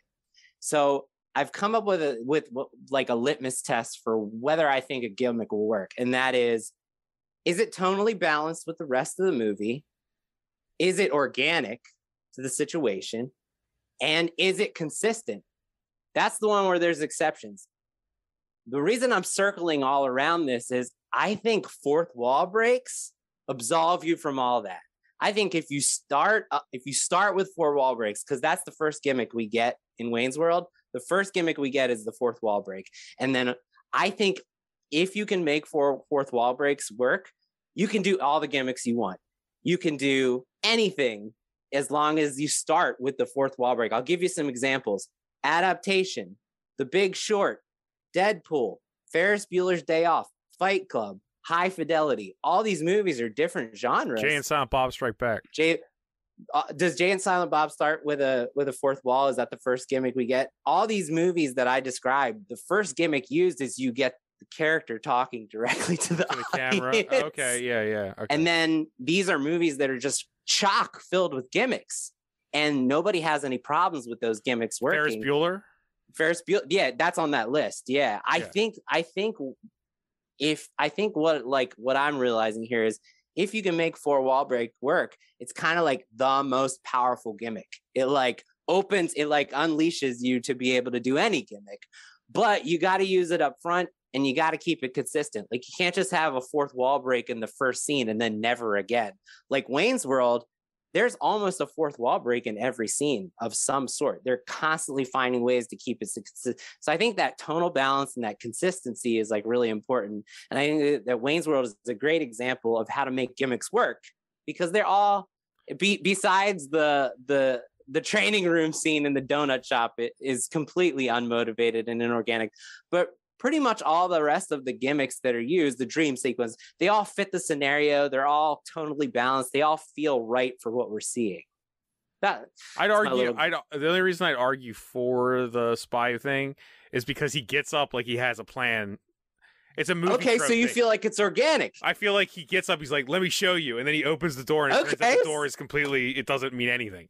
That makes me like it even more. Yeah. No, but the exception I was thinking. Wait, would voiceover fall into this too? Yeah, like voiceover is American Beauty. Yeah. Is American Beauty a fourth wall break because it's a character talking? They're talking to us. Yeah, okay, I think so. Yeah, okay. Most voiceover is like kind of a borderline fourth wall break. But the Parasite one is different because they're not talking to the audience in most of those. They're just like telling a story. Yeah. Okay. Yeah. But anyway, gimmicks are tough. And gimmicks are something that I feel like a lot of people struggle with because they mishandle them. They just feel like, well, I don't know what to do here, so I'll just throw in a gimmick. And you can do that as like a strategy to make something fresh.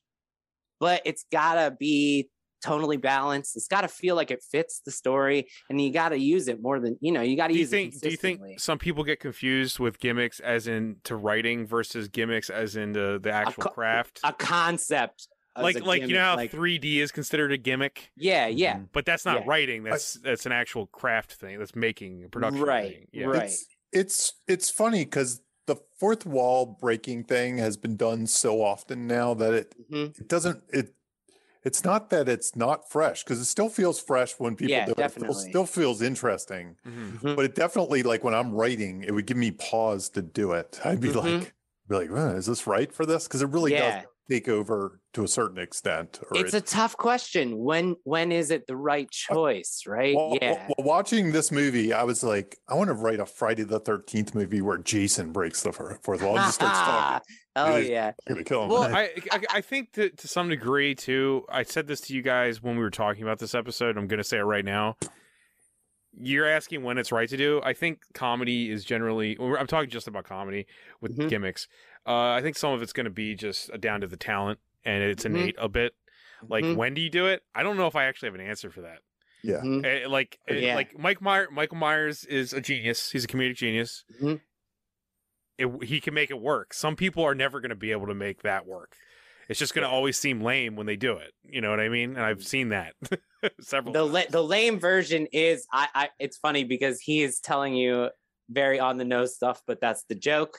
The lame version is Jamie and I see scripts where people do that because they think that's the best way to tell you the information.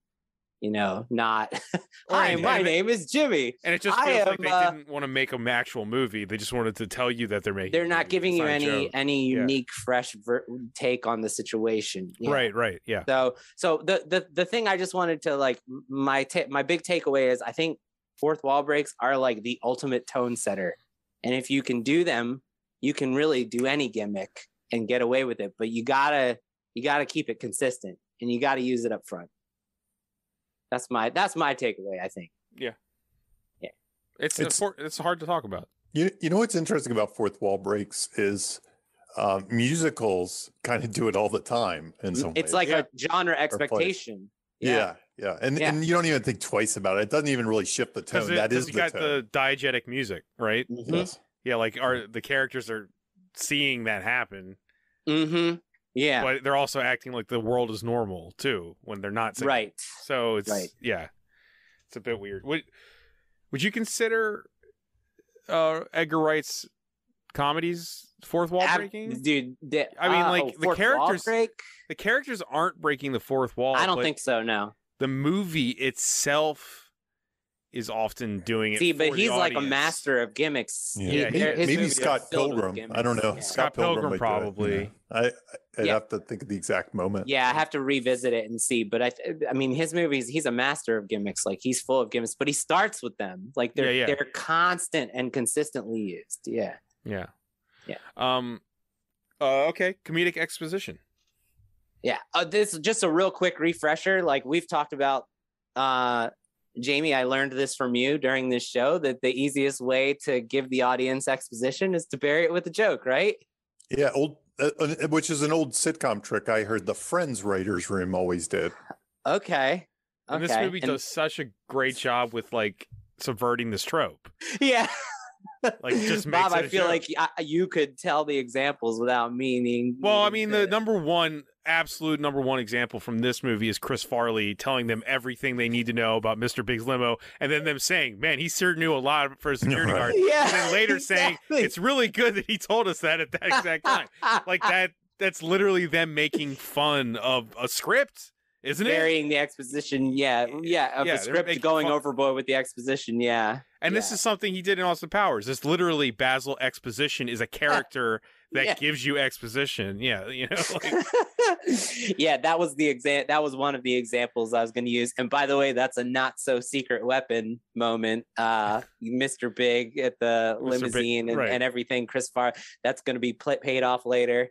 But some examples are in Ghostbusters when Egon's giving the calculations and saying that it means something big and bad is going to happen on the horizon, and Winston, that's a big Twinkie, And in Ghostbusters when they're pleading with the mayor to help them save the city, dogs and cats living together, mass hysteria. So it's the easiest way to make your exposition feel less on the nose is to bury it with a joke. And this movie is a great example. If you look at the various moments where there's exposition, they always bury it with a joke.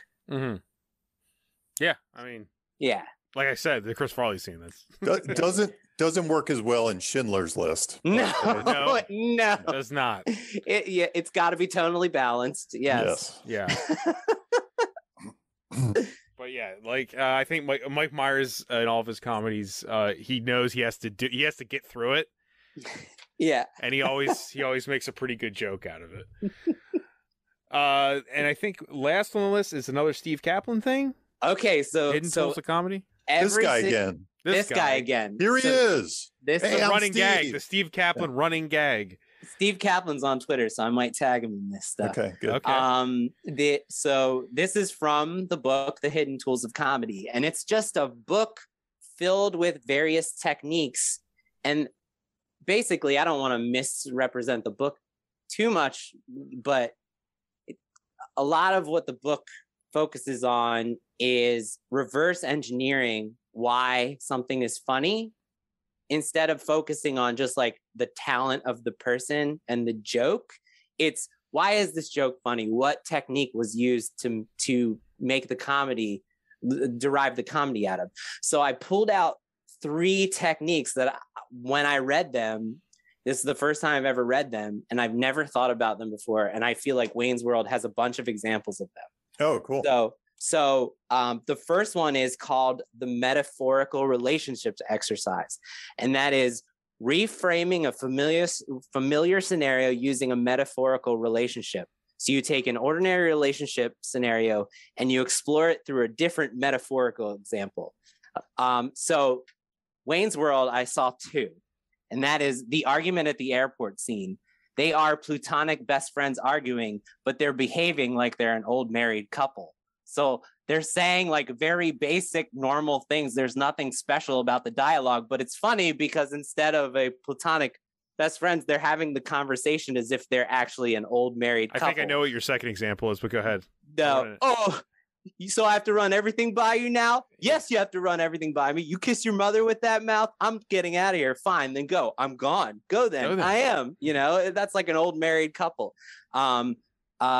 So like, for example, take that same scene, and I'm going somewhere with this, and imagine if the metaphorical relationship was Wayne and Garth acting like kids on the playground. It'd be like, you started it, did not, did too, you know, like poopy pants. Yeah, right. Exactly.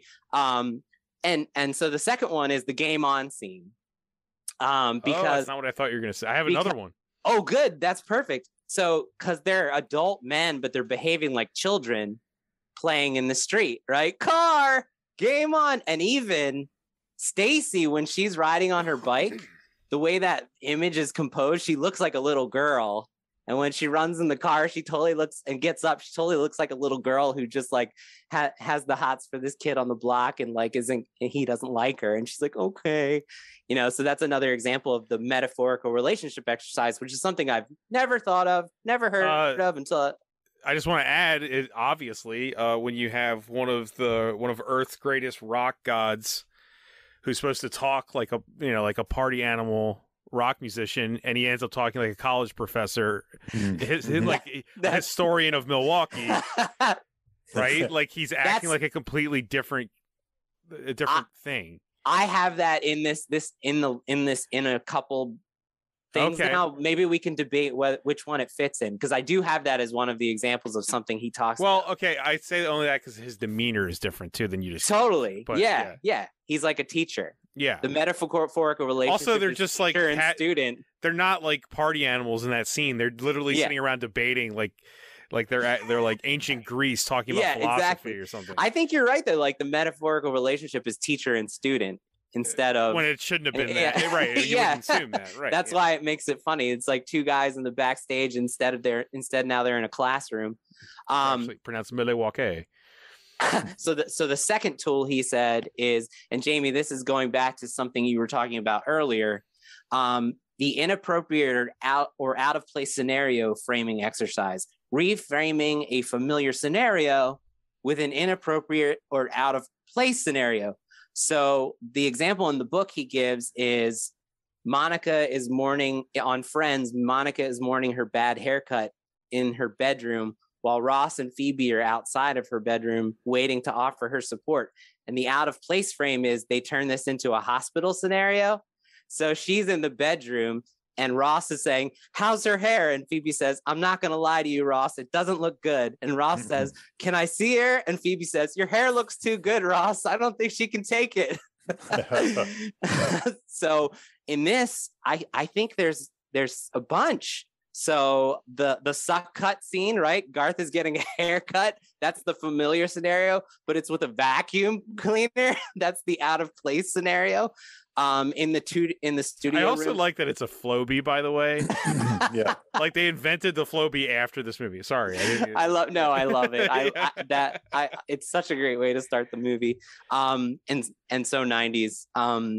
The second one I thought of was in the studio control room, the familiar scenario.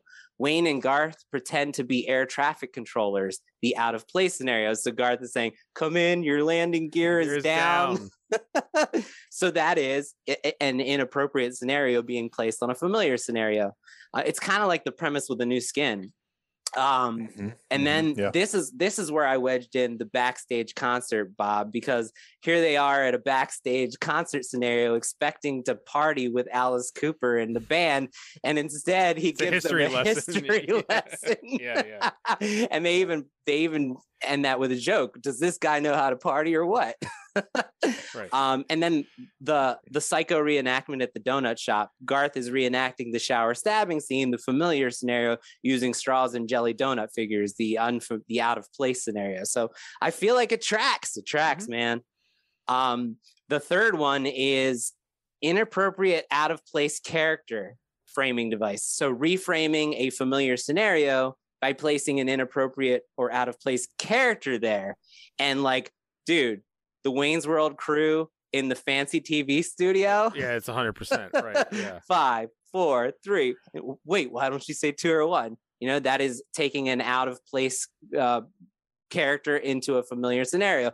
Noah Vanderhuff is a guest on Wayne's World. He's the out of place character in the familiar scenario. And what's going to happen when those two clash? The comedy is all grown out of that. So I think it's Benjamin even interacting with them at the bar. Just that alone. Yeah, he's out that of his alone. Element. Right. Yeah. Yeah, that's good. So I felt like these were some tools that I've never heard of before that I think are exactly why what we're seeing is funny. And you know, I would love. I mean, we're not going to ever know, but I would love to know if any of this stuff is ever thought about when they're writing these movies. Like, right? I don't know if Bonnie and Terry Turner think of this stuff, or if it's just a second nature. They've codified it, right? I think some of it's just second nature, but right. But yeah, we're not. That's not what we do on the podcast. Yeah, I mean, I kind of wanted to say, like, just like on my own wrap up of this is like this is the what did you learn, right? Yeah, what did you learn, Jimmy? Yeah. So what I learn every time we do a comedy, which isn't enough, and every time I consult with somebody on a comedy. So often I am consulting with clients who are writing not comedy. They're writing drama, or they're writing horror. They're not trying to do broad comedy. And then the levity in their scripts is so fucking good. And I go to them like, have you ever considered, writing just a comedy? And they're like, no, I'm not funny. I don't know how to tell jokes. Like, it's such a consistent wall. People place limitations on themselves because they think, well, I'm not a stand-up comedian. I don't have the natural innate ability to just like throw out stand-up jokes or be like a sitcom writer. And I always like, this stuff you can, Mike Myers doesn't need to reverse engineer why he's funny. You can't teach someone to be charismatic or have innate ability to be funny, but you can learn the tools and techniques that these people are using, and you can find ways to take your premise and your characters and use those same techniques to mine them for like natural organic comedy. I don't think you can teach someone to be charismatic, but I do think you can teach someone how to tell a story that's funny. Yeah, and I mean, comedy, what did you learn, Jamie?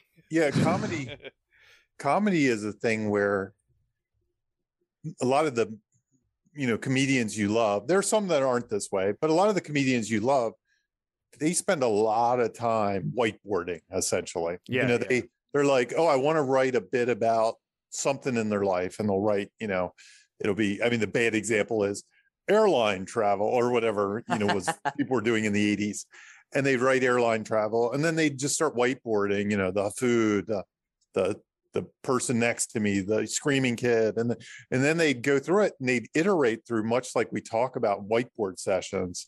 They do this kind of iteration. And I think some of the things that we've talked about today come inherently to that iteration. They're like, well, what if I compared it to this, like an analogy? What if I took it to extremes? They're doing that innately.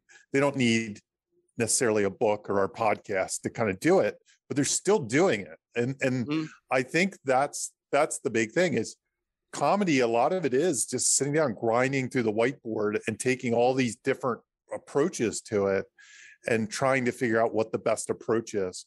But the simplest comedy for screenwriting, I think, or the most important comedy, is the character-driven comedy. Like you can do nothing else if you just come up with a character that's inherently funny through like this comedic obsession, or just something about their point of view or an interest, and just write the character-driven story with a funny character. That should make your script funny as well. So it like starts from the character, I think, but then it can expand to these other things, especially if you're writing comedy like this, that should be, a series of all different types of comedic forms. This isn't so much what I learned, but I wanted to say, to add to that, Jamie, one of my favorite, I think my favorite script ever that's never been produced was the Sprocket script that Mike Myers wrote. If you remember the Sprocket sketch from SNL, it's a script about his quest to find the meaning of malaise.